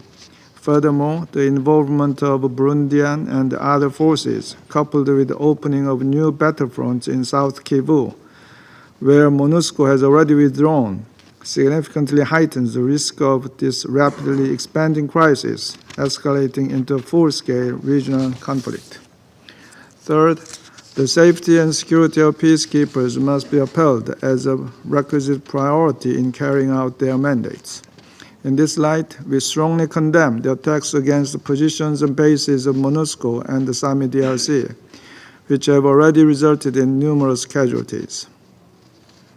The use of GPS jamming and spoofing, along with the deployment of surface-to-air missiles, is particularly alarming. Credible reports implicating Rwanda in these hostile acts are profoundly troubling. These actions gravely undermine the safety and security of UN peacekeepers and significantly hinder MONUSCO's ability to fulfill its key mandate of protecting civilians. We take this opportunity to reiterate that attacks against peacekeepers may constitute war crimes, and the involvement in such acts warrant sanctions designations in accordance with Security Council resolutions. Fourth, we call on the DRC and Rwanda to return to dialogue and fully implement their commitments under the Luanda process. The postponement of the tripartite summit planned for December was disappointing, but it must not undermine the progress achieved thus far. We recognize the differing interests of the DRC and Rwanda, but further escalation of tensions is simply unacceptable. Many lives are at stake. We reaffirm our unwavering support for President Lourenço of Angola and his important mediation efforts. All commitments under the Luanda process must be upheld, including the neutralization of the FDLR and the disengagement of forces.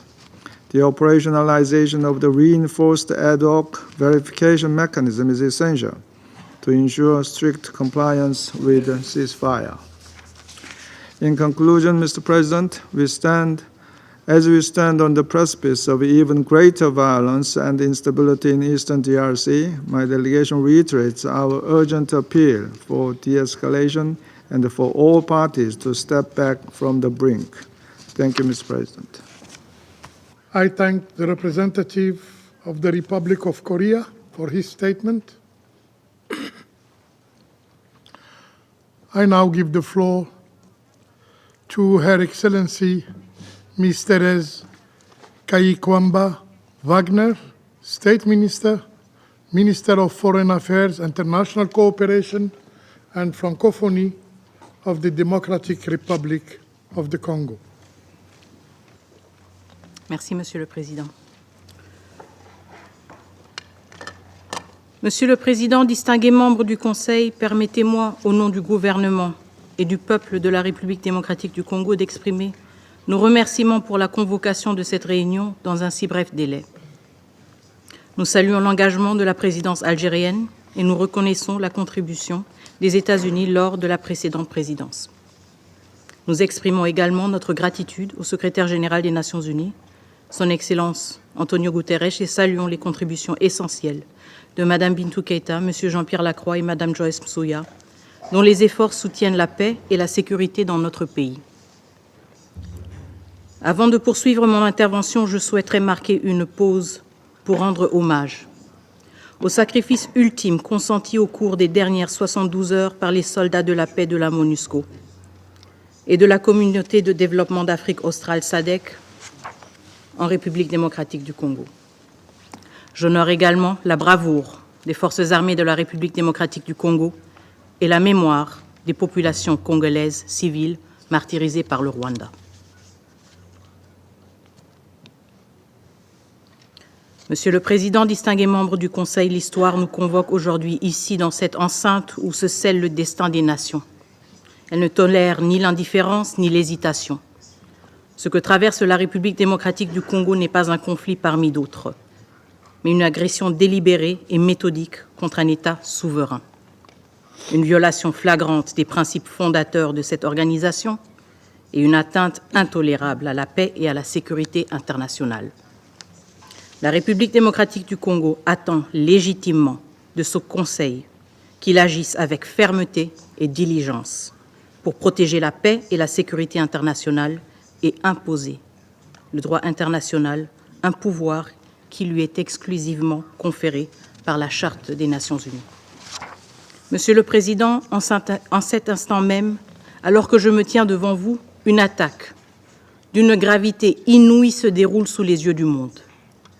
De nouvelles troupes rwandaises ont franchi les bornes 12 et 13 du poste frontalier séparant Goma de Gisenyi, pénétrant sur notre territoire en plein jour, dans une violation ouverte et délibérée de notre souveraineté nationale. C'est une agression frontale, une déclaration de guerre qui ne se cache plus derrière des artifices diplomatiques. À Goma, les forces armées de la République démocratique du Congo, soutenues par les troupes des Nations Unies et de la SADC, défendent la ville et sa population sur plusieurs fronts, avec la bravoure et la détermination que seule la juste et noble cause de défendre son droit légitime d'exister peut insuffler. Mais ce combat ne se limite pas au champ de bataille.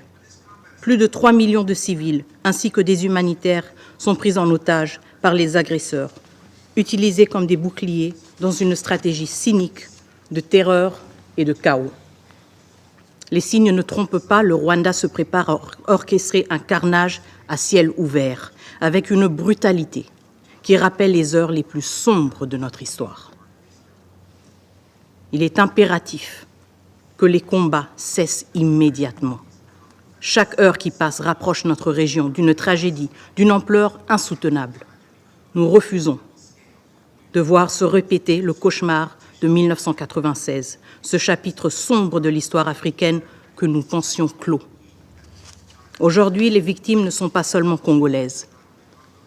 Cette attaque est dirigée contre l'Afrique tout entière, que dis-je, contre l'humanité entière. Les balles rwandaises frappent indistinctement les Sud-Africains, les Tanzaniens, les Malawites, les Burundais, les Uruguayens, tous frères et sœurs venus pour la paix. Et que dire de vous, membres de ce Conseil? Cette agression ne vise pas seulement la République démocratique du Congo, elle est dirigée contre vous. Votre mission, contre vos soldats de la paix que vous avez mandatés pour protéger et non pour être pris pour cible. Laissez-moi être clair, chaque minute qui passe sans action décisive de ce Conseil est une victoire pour l'agresseur. Chaque hésitation fragilise la crédibilité des Nations Unies et condamne des innocents à l'indicible. Monsieur le Président, Mesdames et Messieurs, le monde vous regarde, il est temps d'agir. Depuis le 6 janvier 2025, les forces de défense du Rwanda et leurs supplétifs du M23 intensifient leurs attaques en violation flagrante du cessez-le-feu du 4 août 2024, occupant les localités stratégiques telles que Katale, Louchébéré, Massissi Centre, avant de progresser vers Bweremana, Minova et Kalungu. Ces attaques aggravent une situation humanitaire déjà catastrophique, provoquant le déplacement de millions de Congolais et visant à chasser les civils de leur foyer pour établir une administration parallèle et modifier la configuration de la région. À Goma, les RDF ont délibérément coupé les lignes d'approvisionnement en électricité et en eau, bloqué les routes d'accès stratégiques et utilisé les brouilleurs GPS mettant en danger les vols civils et humanitaires. Le 19 janvier 2025, l'hôpital de Médecins sans frontières à Massissi Centre a été frappé par une roquette, blessant 2 humanitaires. Ces actes, comme les attaques répétées contre les camps de déplacés, illustrent une violation manifeste du droit international humanitaire et révèlent l'objectif des RDF et du M23. Semer la terreur et paralyser l'assistance humanitaire. Nous mettons en garde contre le piège du prétexte fallacieux avancé par le gouvernement rwandais qui brandit la protection d'une de nos nombreuses minorités comme justification de son ingérence. La réalité est tout autre. Aujourd'hui, dans les camps de déplacés congolais, les victimes sont de toutes les ethnies, y compris les Tutsis congolais qui subissent le même sort tragique que leurs concitoyens face à la violence des forces armées rwandaises et du M23. Alors que nous faisons face à cette catastrophe humanitaire, il est clair que cette crise est directement liée au pillage économique de notre pays. Le dernier rapport du groupe d'experts des Nations Unies révèle l'ampleur du pillage orchestré par le Rwanda. Chaque mois, plus de 150 tonnes de coltan sont illégalement extraites et acheminées vers le Rwanda, où elles sont frauduleusement étiquetées pour l'exportation. Ce commerce illicite compromet la souveraineté de la RDC et finance directement les activités militaires des forces armées rwandaises et du M23. À Rubaya, le site le plus grand d'exploitation de coltan de la région, les RDF et le M23 ont établi une administration parallèle, exploitant nos ressources et imposant leur contrôle sur les populations locales en toute impunité. Ces activités doivent être sanctionnées. Cependant, cette exploitation illégale n'est qu'un aspect de l'agression menée par le Rwanda. Depuis le début de leur campagne de terreur en 2022, les RDF et le M23 ont systématiquement ciblé les forces de maintien de la paix. Le 24 janvier 2025, le général-major Peter Chirimwami Nkuba, gouverneur militaire du Nord Kivu, a été lâchement assassiné par les forces armées rwandaises alors qu'il commandait sur la ligne du front. Le 25 janvier, 9 soldats sud-africains, 3 soldats du Malawi et 1 soldat uruguayen ont été tués dans des affrontements avec le Rwanda et le M23. Un char des Nations Unies a été incendié, marquant un nouveau seuil dans l'hostilité ouverte envers les institutions multilatérales. Par ailleurs, une compagnie de casques bleus tanzaniens à Kanyabayonga reste jusqu'à présent encerclée et coupée de tout approvisionnement par les RDF et le M23. Le dernier rapport du groupe d'experts révèle également l'utilisation par les RDF et leurs supplétifs d'un arsenal sophistiqué. Missiles solaires, mortiers guidés par GPS et missiles anti-chars.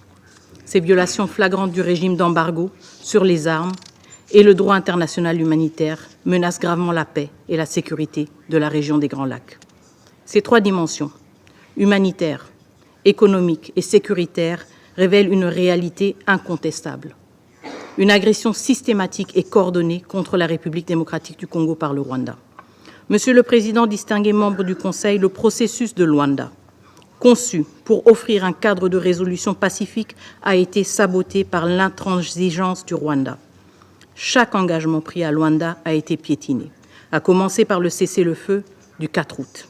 Aussi, depuis l'établissement du mécanisme de vérification ad hoc renforcé à Goma le 5 novembre 2024, le Rwanda n'a jamais envoyé ses 3 experts militaires pour superviser la mise en œuvre du dit cessez-le-feu. Rappelez-vous, lors de notre dernière réunion du 8 décembre dans cette salle, le représentant permanent du Rwanda avait affirmé que les experts étaient en route pour Goma. Aujourd'hui, 82 jours plus tard, ils ne sont toujours pas arrivés. Le 15 décembre, le Rwanda a sciemment saboté le sommet convoqué par le facilitateur du processus de Luanda, son Excellence João Lourenço, en ignorant son invitation. Et le 23 janvier, le président du Rwanda a surpris le monde entier en sollicitant la médiation de la Turquie, s'éloignant ainsi des principes de solutions africaines aux problèmes africains. Malgré ce mépris flagrant affiché par le Rwanda pour le processus de Luanda, la République démocratique du Congo reste pleinement engagée et réitère sa confiance en son Excellence João Lourenço. Ce processus, endossé par l'Union africaine, demeure le seul cadre légitime pour une solution politique au conflit entre la République démocratique du Congo et le Rwanda. Ce cadre, exclusivement interétatique, ne saurait inclure des acteurs non étatiques ni les élever au même rang que des États souverains. La République démocratique du Congo rejettera toute tentative d'inclusion du M23 dans le processus de Luanda, l'orientant plutôt vers son cadre légitime, le processus de Nairobi, sous la facilitation de son Excellence Uhuru Kenyatta. La République démocratique du Congo renouvelle toute sa confiance en lui et rejette toute tentative visant à diluer les efforts de la médiation. Monsieur le Président, distingués membres du Conseil, malgré les alertes répétées du gouvernement congolais depuis 3 ans, ce Conseil est resté passif. Ce Conseil ne peut se contenter de déclarations de préoccupation ou de rester simplement saisi de la question. Son mandat, son devoir est de protéger la paix et la sécurité internationale, de défendre la vie humaine sans distinction d'origine, de race, de religion ou de genre. Ce Conseil est le garant de l'espoir et de la foi en des jours meilleurs, des jours de paix, de développement et de prospérité. C'est pourquoi nous appelons ce Conseil à agir de manière décisive et immédiate, conformément aux preuves accablantes fournies par le dernier rapport du groupe d'experts. Voici les actions concrètes que nous exigeons. Le Conseil de sécurité doit ordonner immédiatement la fin des hostilités par le Rwanda et exiger le retrait immédiat des troupes rwandaises présentes sur le territoire congolais. Le Conseil de sécurité doit imposer des sanctions ciblées, incluant le gel des avoirs et l'interdiction de voyager, non seulement contre les membres identifiés de la chaîne de commandement des forces armées rwandaises, mais aussi contre les décideurs politiques responsables de cette agression. Le Conseil de sécurité doit imposer un embargo total sur les exportations de tous les minerais étiquetés comme rwandais, en particulier le coltan et l'or, afin de mettre fin à l'exploitation illégale des ressources naturelles de la République démocratique du Congo. Le Conseil de sécurité doit révoquer immédiatement le statut du Rwanda en tant que contributeur de troupes aux missions de paix des Nations Unies. Il est inconcevable que ce même pays qui contribue aux missions de la paix des Nations Unies est celui qui participe maintenant, activement, directement, aux attaques contre des soldats de la paix. Le Conseil de sécurité, finalement, doit instaurer un régime de notification systématique pour toute vente et transfert d'armes au Rwanda par les États membres ou des entités privées. Cela garantira que ces armes ne soient pas utilisées pour équiper des groupes armés sous embargo, tels que le M23. Monsieur le Président, distingués membres du Conseil, ce Conseil est à un tournant majeur. L'indécision et l'inaction ne peuvent plus être tolérées face à une crise qui menace de plonger notre pays et la région dans un chaos absolu. Chaque jour de retard alimente l'agresseur et affaiblit les principes mêmes qui fondent cette organisation. Nous appelons donc ce Conseil à utiliser pleinement l'ensemble des dispositions et mesures prévues par le chapitre 7 de la Charte des Nations Unies afin de préserver la paix et de protéger la souveraineté de la République démocratique du Congo. Le peuple congolais nourrit une aspiration profonde, celle de vivre en sécurité, de bâtir un avenir prospère et de contribuer activement aux côtés des nations du monde à un ordre international fondé sur le respect du droit et des principes de justice. Cette aspiration ne sera pas étouffée. Nous vous demandons d'écrire une nouvelle page de courage et d'engagement, une page où les valeurs du multilatéralisme et de solidarité priment sur l'indifférence et le calcul. L'histoire se souviendra de vos décisions aujourd'hui, comme elle se souviendra de notre lutte incessante pour la paix, la dignité et la souveraineté. Et à ceux qui oseraient justifier l'injustifiable, nous disons ceci, il n'y a aucune place dans ces salles dédiées à la paix mondiale pour des discours qui cherchent à excuser le péché impardonnable de sacrifier des vies innocentes. Le respect dû aux centaines de milliers de vies en jeu exige le silence face à l'évidence. Face à l'adversité, le peuple congolais se distingue par une résilience, une dignité et une détermination qui imposent le respect. Ce courage exemplaire, porté par le désir de vivre en sécurité, de bâtir un avenir prospère et de contribuer à un ordre international juste, témoigne de la grandeur du Congo. Cette force inébranlable ne sera jamais brisée. Je vous remercie.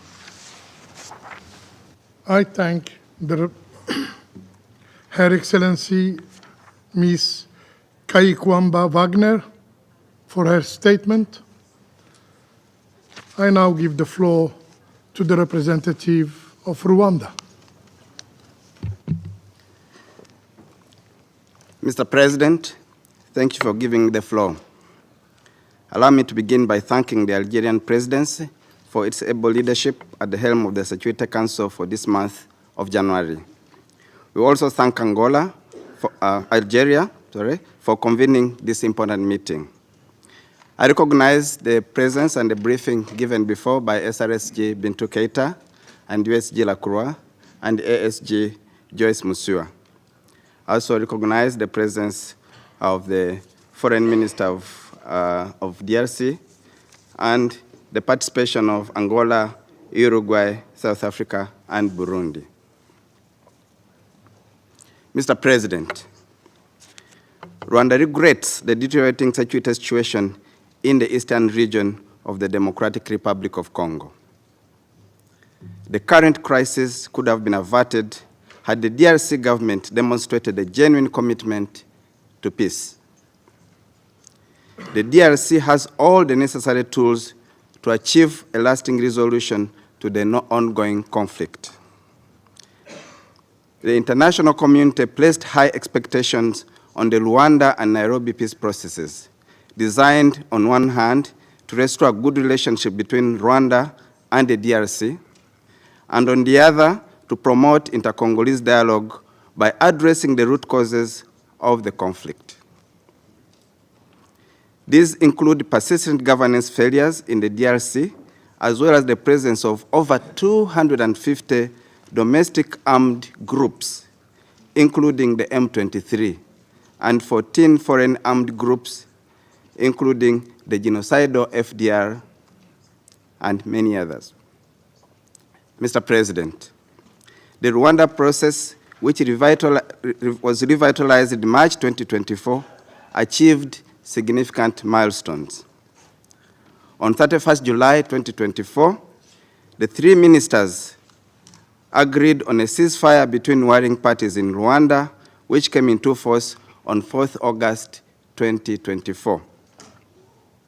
This ceasefire was more or less holding, despite occasional skirmishes, until the month of October 2024. Council members, since October 2024, the DRC government and its armed forces, the FARDC, decided to increase the militarization of the eastern DRC by deploying heavy weaponry, including attack drones, and deployed additional troops along our border, including 10,000 Burundian troops. As a consequence and in violation of the ceasefire, the FARDC decided to intensify its military operation by attacking the positions of the M23, which retaliated and took more territories. Unfortunately, we regret that the international community chose to condemn the M23 for extending its territories without condemning FARDC military coalition for violating the ceasefire. The ceasefire was between all the warring parties, so all warring parties should have observed it. To make matters worse, the Congolese army is placing heavy weapons and artillery in heavily populated areas, including in close proximity to IDP camps, against warnings by international humanitarian organizations, such as the International Committee of the Red Cross and Médecins Sans Frontières. Such actions have led to unfortunate loss of innocent lives. In turn, this heavy artillery was used to bomb and indiscriminately shell territories under M23 control. Most of the bombings targeted densely populated areas, leading to loss of lives, livelihoods, and homes. After the postponement of the 15th of December 2024 Luanda summit, the situation aggravated on the ground due to the DRC's obsession with a military solution to this conflict. By prioritizing militarization of the conflict instead of embracing the regional mechanisms that have been put in place to foster a sustainable solution born out of dialogue, the conflict has continued to escalate, leading to the prevailing situation today. Mr. President, Council members, under the Rwanda process, a ministerial-level agreement was reached on a concept of operations, CONOPS, to neutralize the FDLR, a UN and UN-sanctioned genocidal militia, and to lift Rwanda's defensive measures along the common border. The FDLR, which poses a direct threat to Rwanda's security and territorial integrity, is composed of remnants of the perpetrators of the 1994 genocide against the Tutsi that claimed over 1 million lives.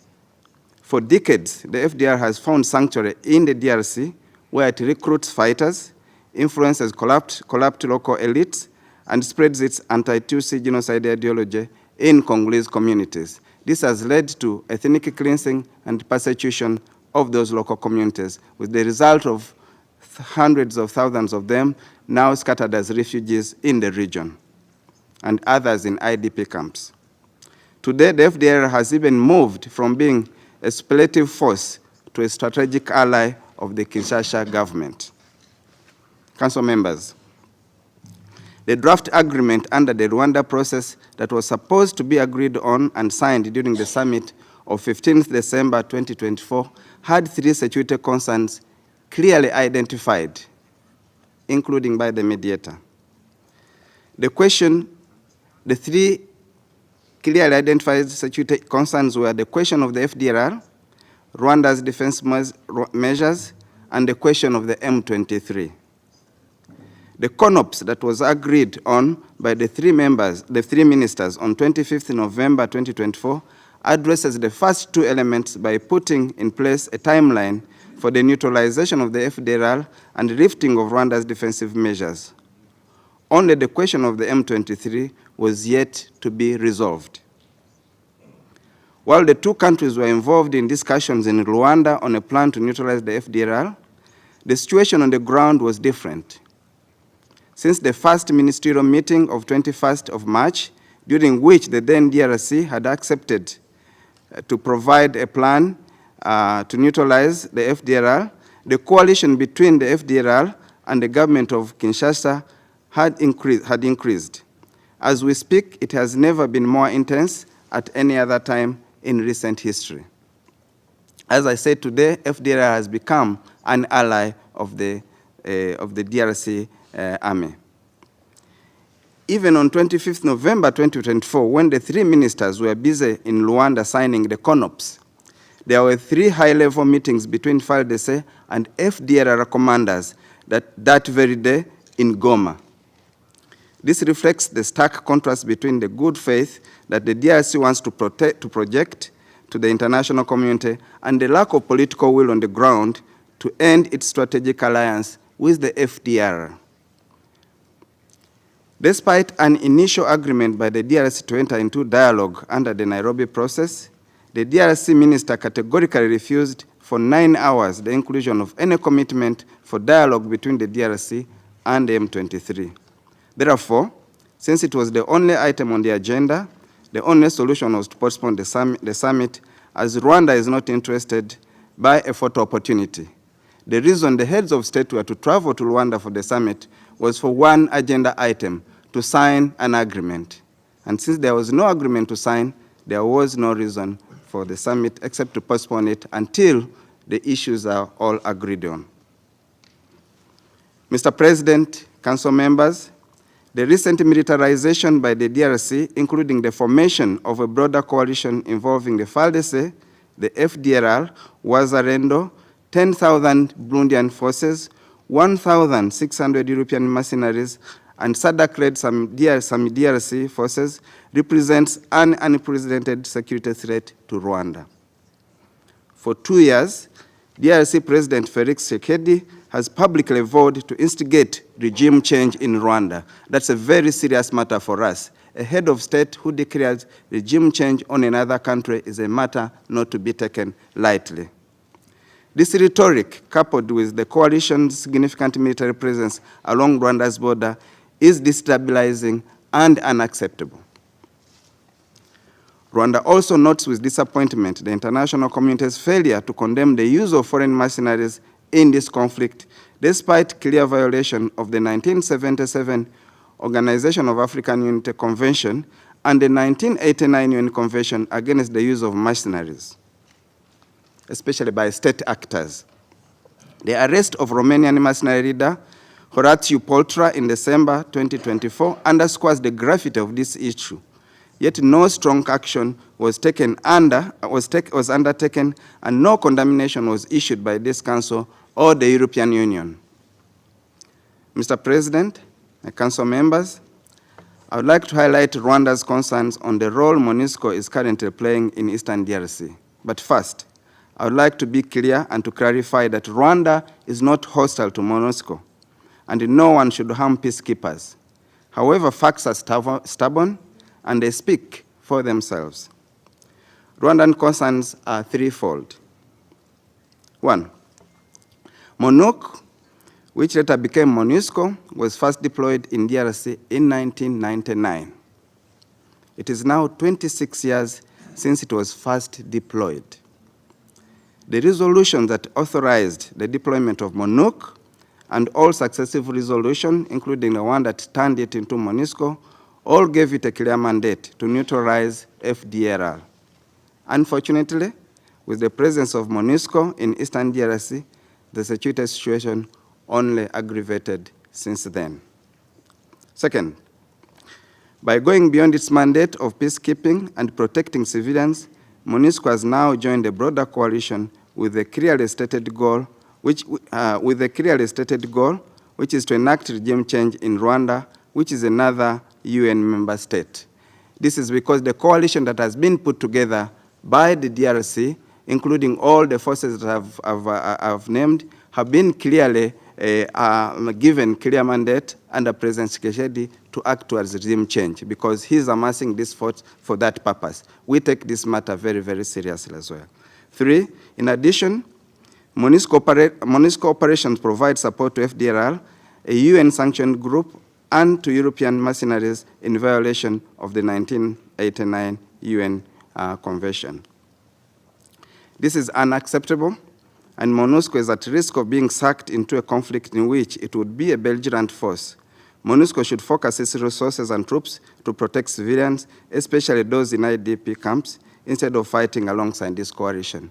It is very important because it's a very clear mandate, and the mandate needs not to be changed because of the risk, especially that some of these forces, the Wazalendo groups, FDLR, have committed tremendous atrocities in Eastern DRC. So a force, an international force, to which we are all members, should not be associated with activities of such negative armed groups which have been sanctioned.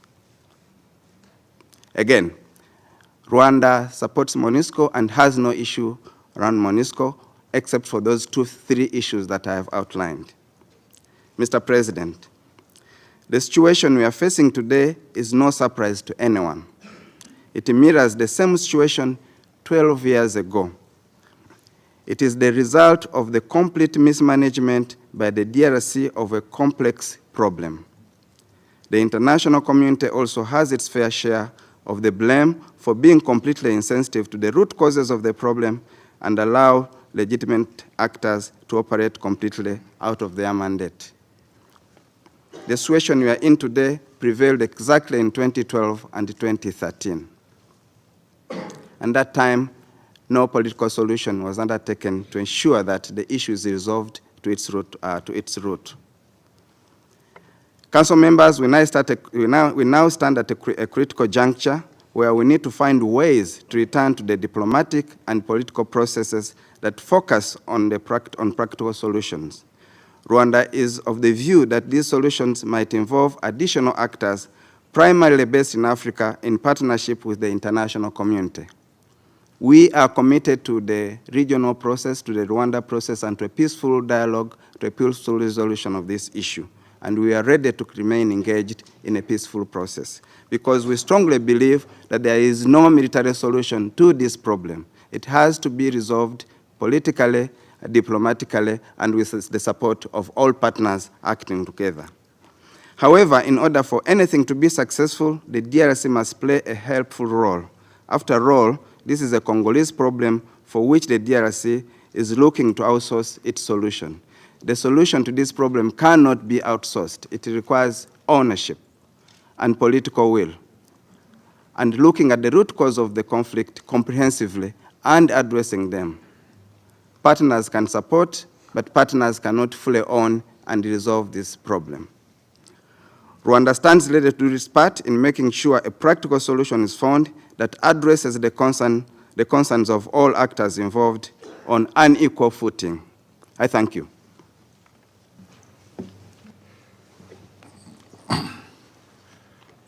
I thank the representative of Rwanda for the statement, and I now give the floor to the representative of Angola.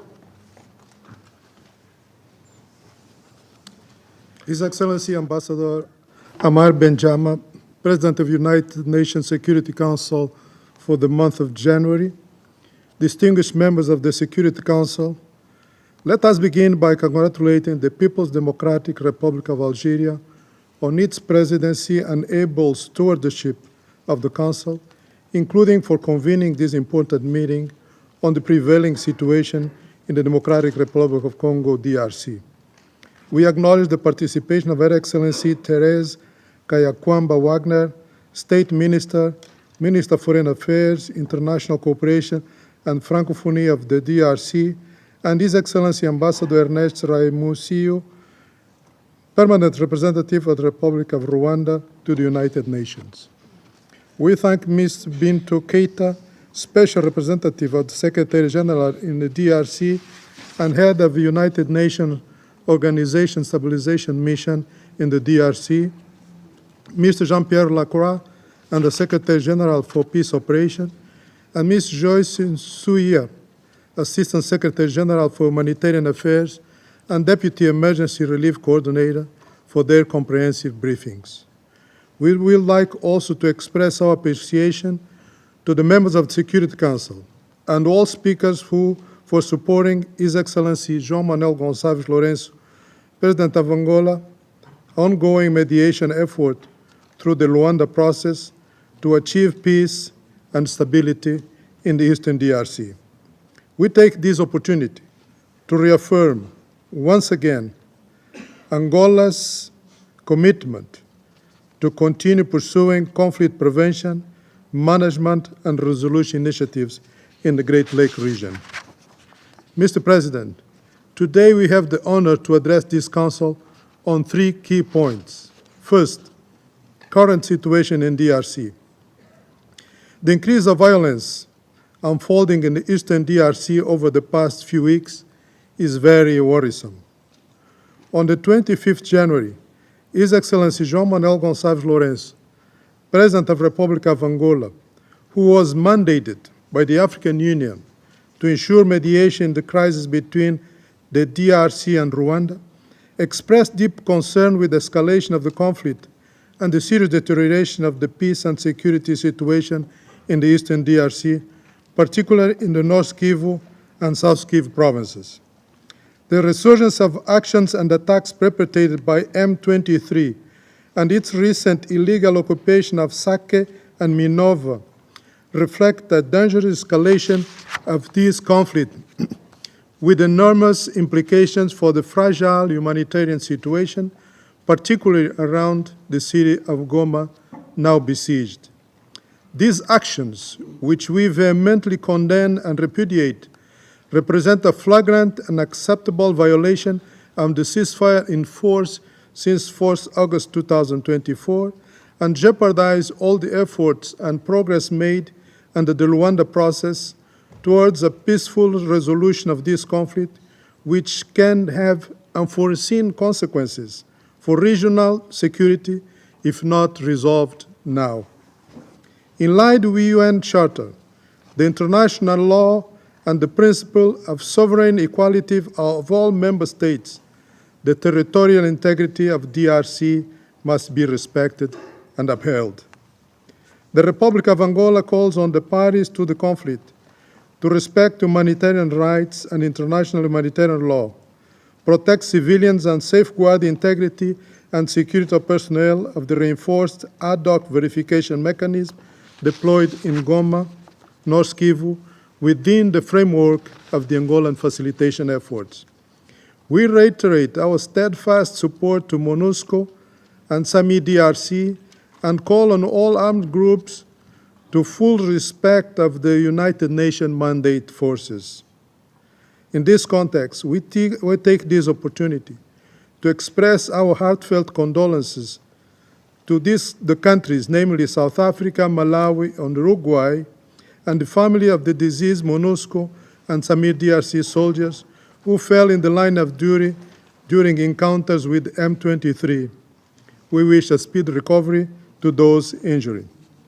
We reiterate that parties must uphold and fully respect the ceasefire agreed upon by DRC and Rwanda on the 3rd of July in Luanda, which entered into force on 4th August 2024. We strongly urge all concerned parties and stakeholders to use their good offices to reinforce and maintain the ceasefire. Second, Luanda process. We have made remarkable progress in the implementation of the Luanda process.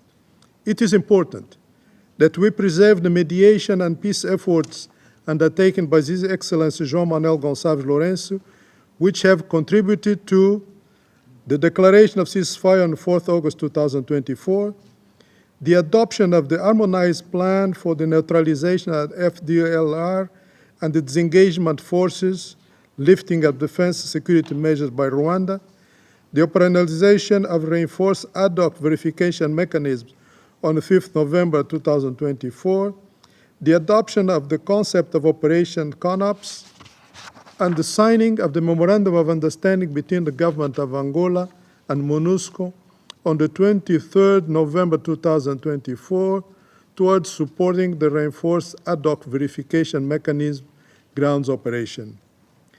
The divergence regarding the resolution of M23 issue is the only pending matter to finalize and consolidate the draft peace agreement. This has caused the postponement of the Angola-DRC-Rwanda summit that was scheduled to take place in Luanda, Angola on 15 December, bringing together His Excellency Felix Tshisekedi, President of the Republic of DRC, and His Excellency Paul Kagame, President of the Republic of Rwanda.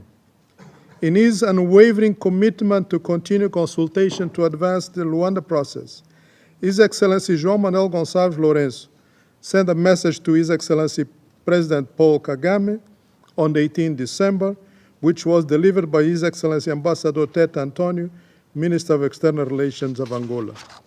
We remain hopeful that the parties will be able to overcome any remaining differences and reach an agreement to end the conflict in the Eastern DRC. We need to continue supporting and encouraging them to resolve this last challenge in this long and difficult peace process. Third, the way forward. His Excellency João Manuel Gonçalves Lourenço has reiterated time and time again that the conflict and security challenges in the Eastern DRC have no military solution. Through he urged the parties to return to the negotiating table immediately. We need speedy and unconditional de-escalation of the conflict and genuine and renewed engagement of the parties to explore ways of overcoming the pending issue and reschedule the aforementioned tripartite summit.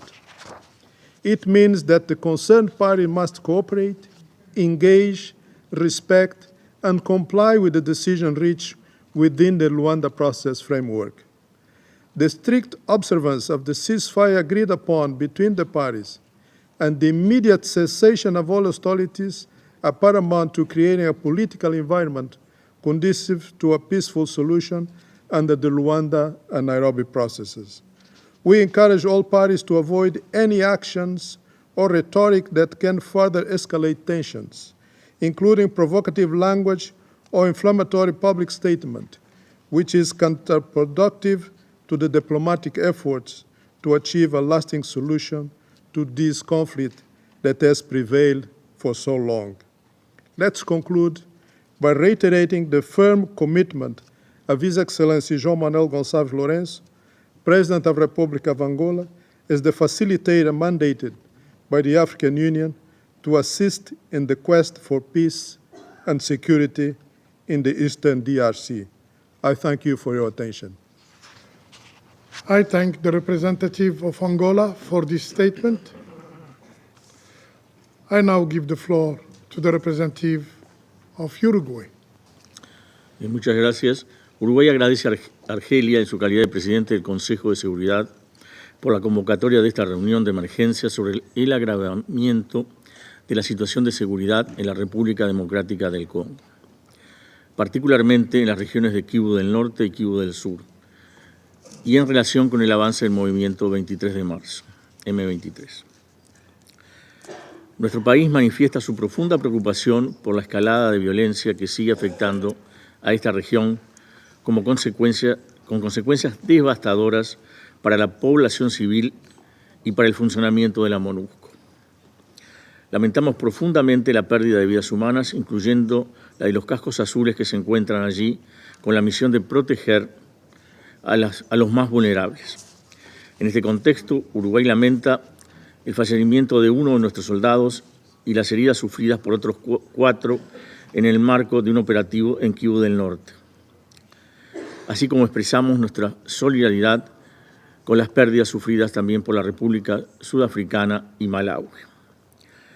Extendemos nuestras condolencias a las familias de todas las víctimas y reafirmamos nuestro compromiso con la paz y la seguridad internacionales, agradeciendo a la vez las condolencias recibidas por parte de otros miembros de este Consejo.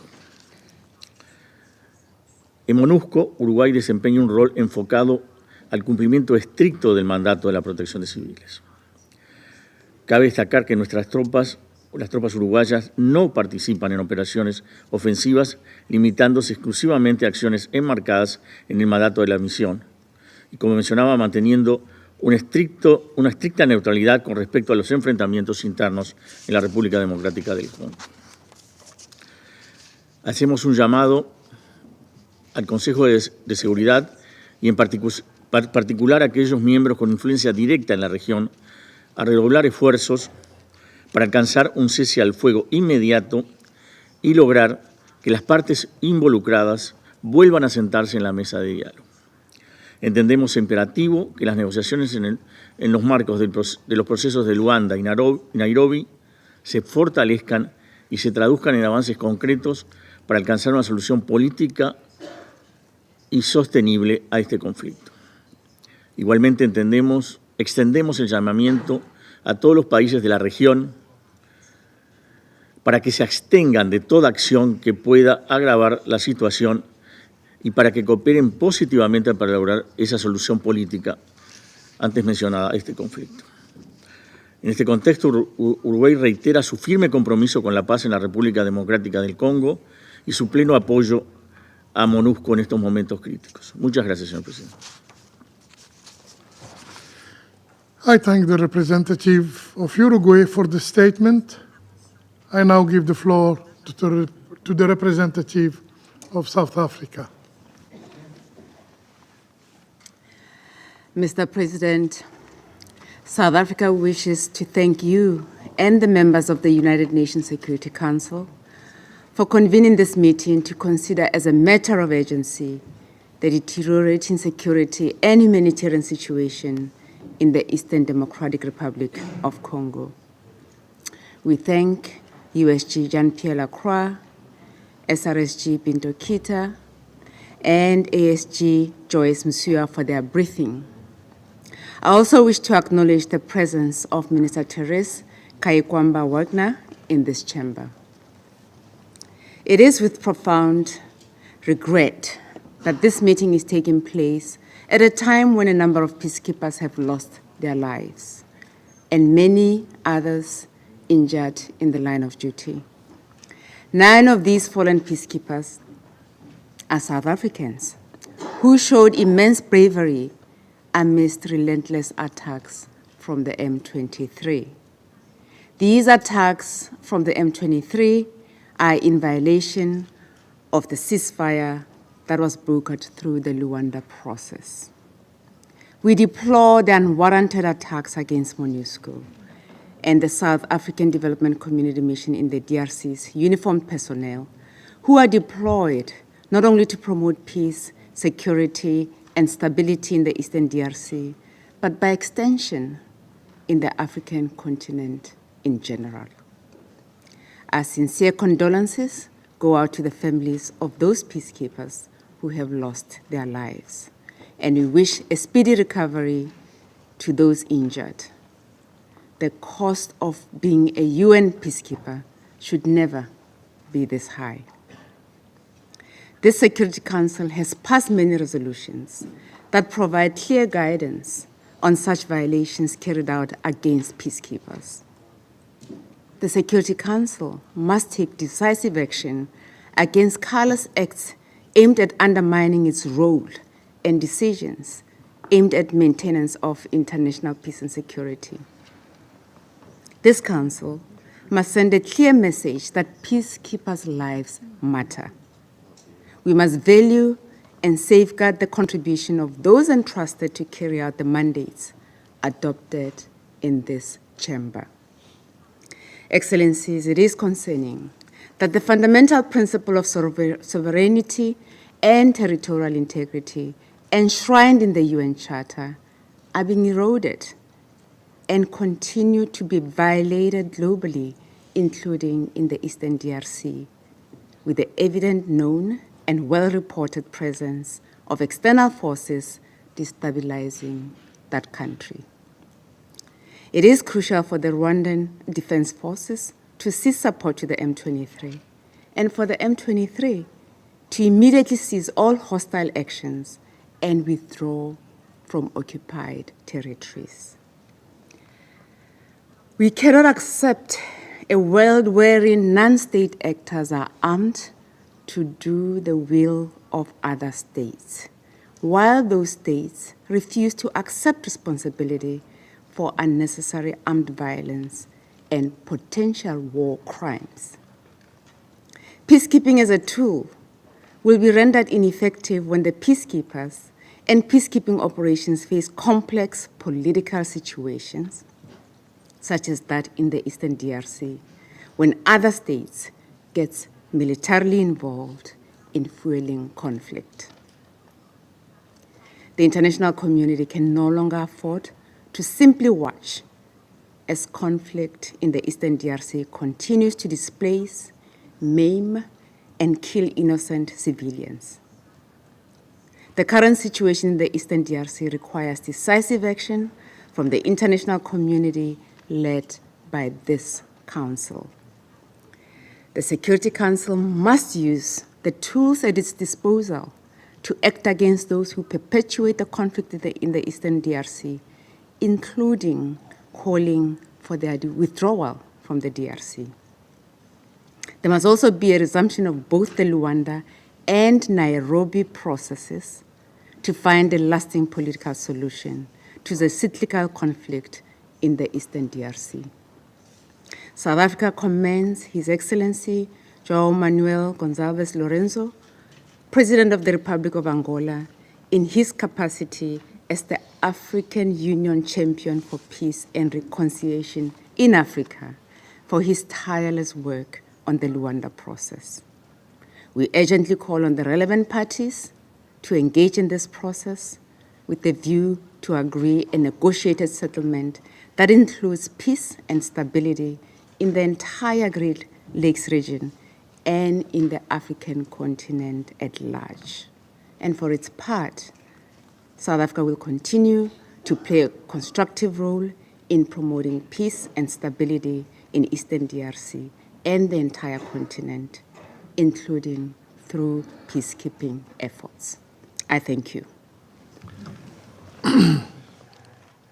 I thank the representative of South Africa for the statement.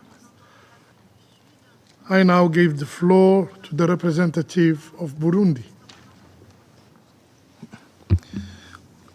Merci beaucoup, Monsieur le Président. Ma délégation se félicite de participer à ce briefing sur la détérioration de la situation sécuritaire en RDC, convoqué par la présidence algérienne du Conseil au cours de ce mois, et salue la présence de son Excellence Madame Thérèse Kayikwamba-Wagner, ministre des Affaires étrangères de la RDC, tout en se réjouissant de la qualité des présentations faites par Madame Bintou Keïta, représentante spéciale du secrétaire général des Nations Unies pour la RDC et chef de la MONUSCO, Monsieur Jean-Pierre Lacroix, sous-secrétaire général du département des opérations de paix, et Madame Joyce Msuya, secrétaire général adjoint aux affaires humanitaires et coordonnateur adjoint des secours d'urgence. Le gouvernement du Burundi présente ses condoléances au peuple et au gouvernement congolais suite à l'assassinat du gouverneur du Nord Kivu, le général Chirimwami, ainsi qu'aux familles et pays des casques bleus et de SAMI RDC qui ont perdu leur vie. Le Burundi tient à souligner que l'aggravation de la situation sécuritaire à l'est de la République démocratique du Congo, où la détérioration continue dans cette région, ne menace pas seulement la paix et la stabilité locale, mais pose également un défi au maintien de la sécurité internationale, cœur de la mission de ce Conseil. Le Burundi soutient fermement le respect de la coexistence pacifique entre les nations et rejette catégoriquement les guerres par procuration. L'Est de la RDC a trop souvent été victime de conflits alimentés par des intérêts étrangers, exacerbant les tensions locales et sapant les efforts de paix. Le Burundi salue le processus de Luanda et de Nairobi, qui constituent des cadres cruciaux pour une désescalade rapide de la crise. Ces initiatives régionales, soutenues par l'Union africaine et la communauté internationale, tracent une feuille de route claire pour parvenir à un cessez-le-feu durable. Les Nations Unies, à travers le travail inestimable du groupe d'experts sur la RDC, ont documenté avec précision les dynamiques de ce conflit. Ces rapports ont souligné l'implication d'acteurs extérieurs dans le soutien des groupes armés locaux, les violations flagrantes de droits de l'homme et les pillages systématiques des ressources naturelles de la RDC. Ces faits ne peuvent être ignorés. Il est impératif que ce Conseil exige des mesures concrètes pour mettre fin à ces ingérences et garantir le plein respect des principes sacro-saints du droit international et du droit international humanitaire. Le Burundi note que les différents rapports des Nations Unies sur la situation sécuritaire en RDC sont constamment publiés et les acteurs du conflit en RDC sont connus. Les acteurs moins visibles sont également connus et dénoncés dans ces différents rapports. Les principes fondamentaux inscrits dans la Charte des Nations Unies qui guident et motivent l'action des Nations Unies sont connus de tout le monde. Pourtant, le Conseil de sécurité reste silencieux. Silencieux. Pas une seule résolution condamnant les auteurs des violations flagrantes des principes de la souveraineté nationale et de l'intégrité territoriale de la RDC. Ces principes doivent être fermement réaffirmés dans le cas de la RDC. L'intégrité de son territoire ne peut être compromise et les incursions armées ainsi que les violations répétées de ses frontières doivent cesser immédiatement. Silencieux et aucune résolution sur les violations des principes élémentaires du droit international humanitaire.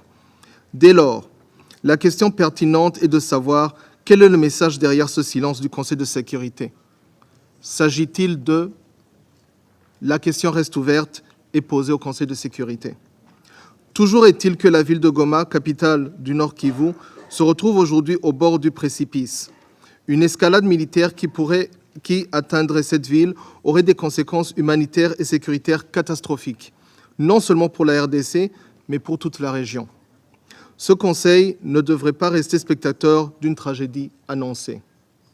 À cet effet, le Burundi exhorte ce Conseil à appeler à une cessation immédiate des hostilités dans l'est de la RDC et garantir que ce territoire ne devienne pas un terrain de confrontation indirecte entre acteurs régionaux et internationaux.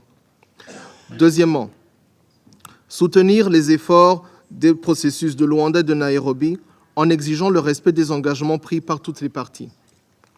Troisièmement, soutenir les autorités de la RDC à restaurer l'autorité de l'État sur l'ensemble de son territoire.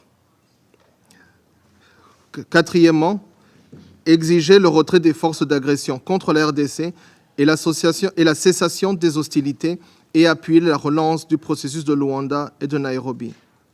Cinquièmement, intensifier ses appuis aux populations civiles et déplacées de guerre pour subvenir aux besoins de base avec une attention particulière aux femmes et aux enfants.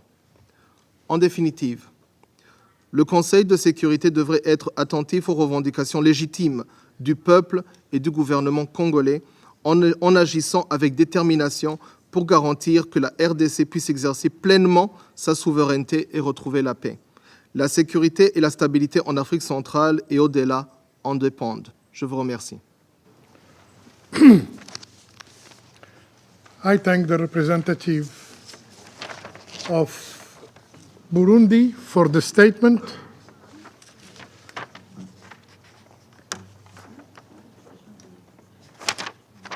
Her Excellency Ms. Therese Kaikwamba Wagner, State Minister, Minister of Foreign Affairs, International Cooperation and Francophonie of the Democratic Republic of the Congo, has asked for the floor to make a further statement. I gave her the floor. Merci pour la parole, Monsieur le Président. Excellence, Monsieur le Président, Excellences, Mesdames et Messieurs les membres du Conseil, aujourd'hui, il n'y aura pas de réfutation. Aujourd'hui, il n'y aura pas de réponse aux propos et aux tentatives maladroites du Rwanda de passer sous silence les attaques impitoyables et inexcusables sur l'édifice du multilatéralisme, du droit international et de la valeur de la vie humaine qu'il est en train de mener à ce moment même à Goma. La réponse à l'agression rwandaise et à ses manœuvres de diversion doit venir de ce Conseil, qui doit enfin assumer pleinement ses responsabilités et cesser de détourner le regard. Trop de temps a été perdu dans l'inaction, trop de vies ont été sacrifiées et trop de principes ont été bafoués. Le Rwanda persiste dans la terreur et le pillage et le mépris des Nations Unies et des résolutions de ce Conseil. L'impunité ne saurait perdurer sans porter un coup fatal à la crédibilité des Nations Unies. Le temps des hésitations est révolu. L'heure est à l'action. Je vous remercie.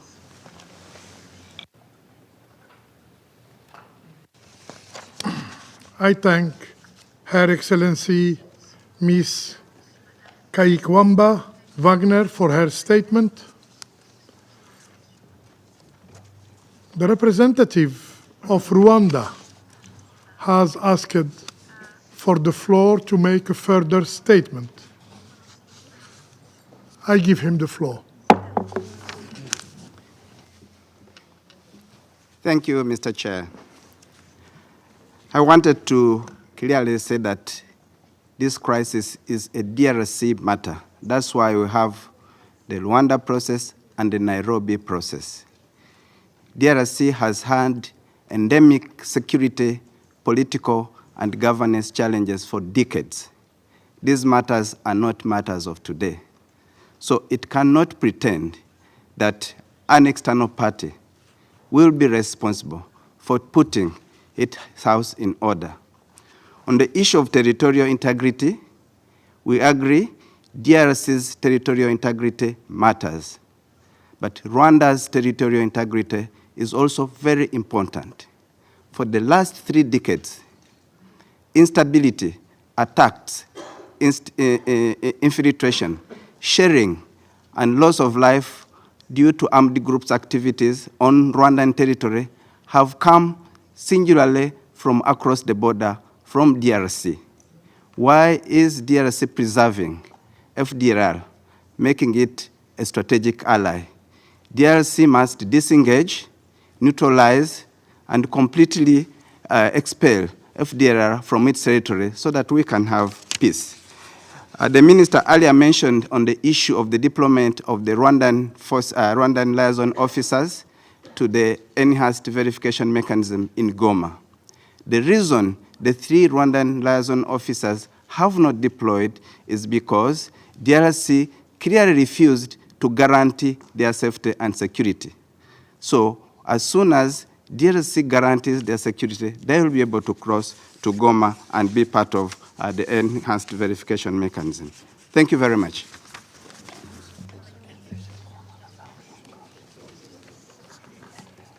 I thank the representative of Rwanda for his statement.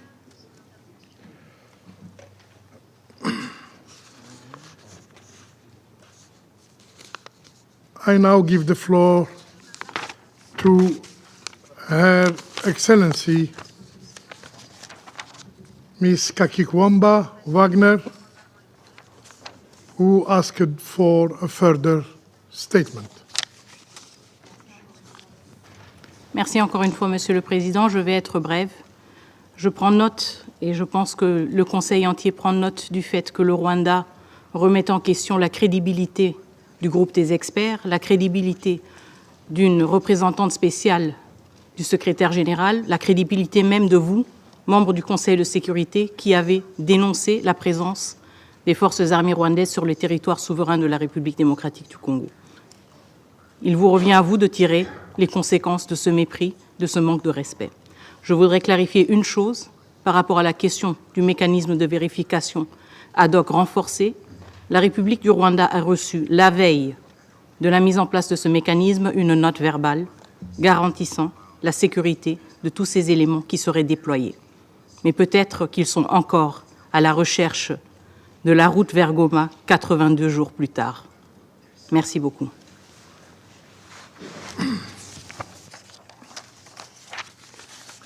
I thank Her Excellency, Ms. Kakikwamba Wagner, for the statement.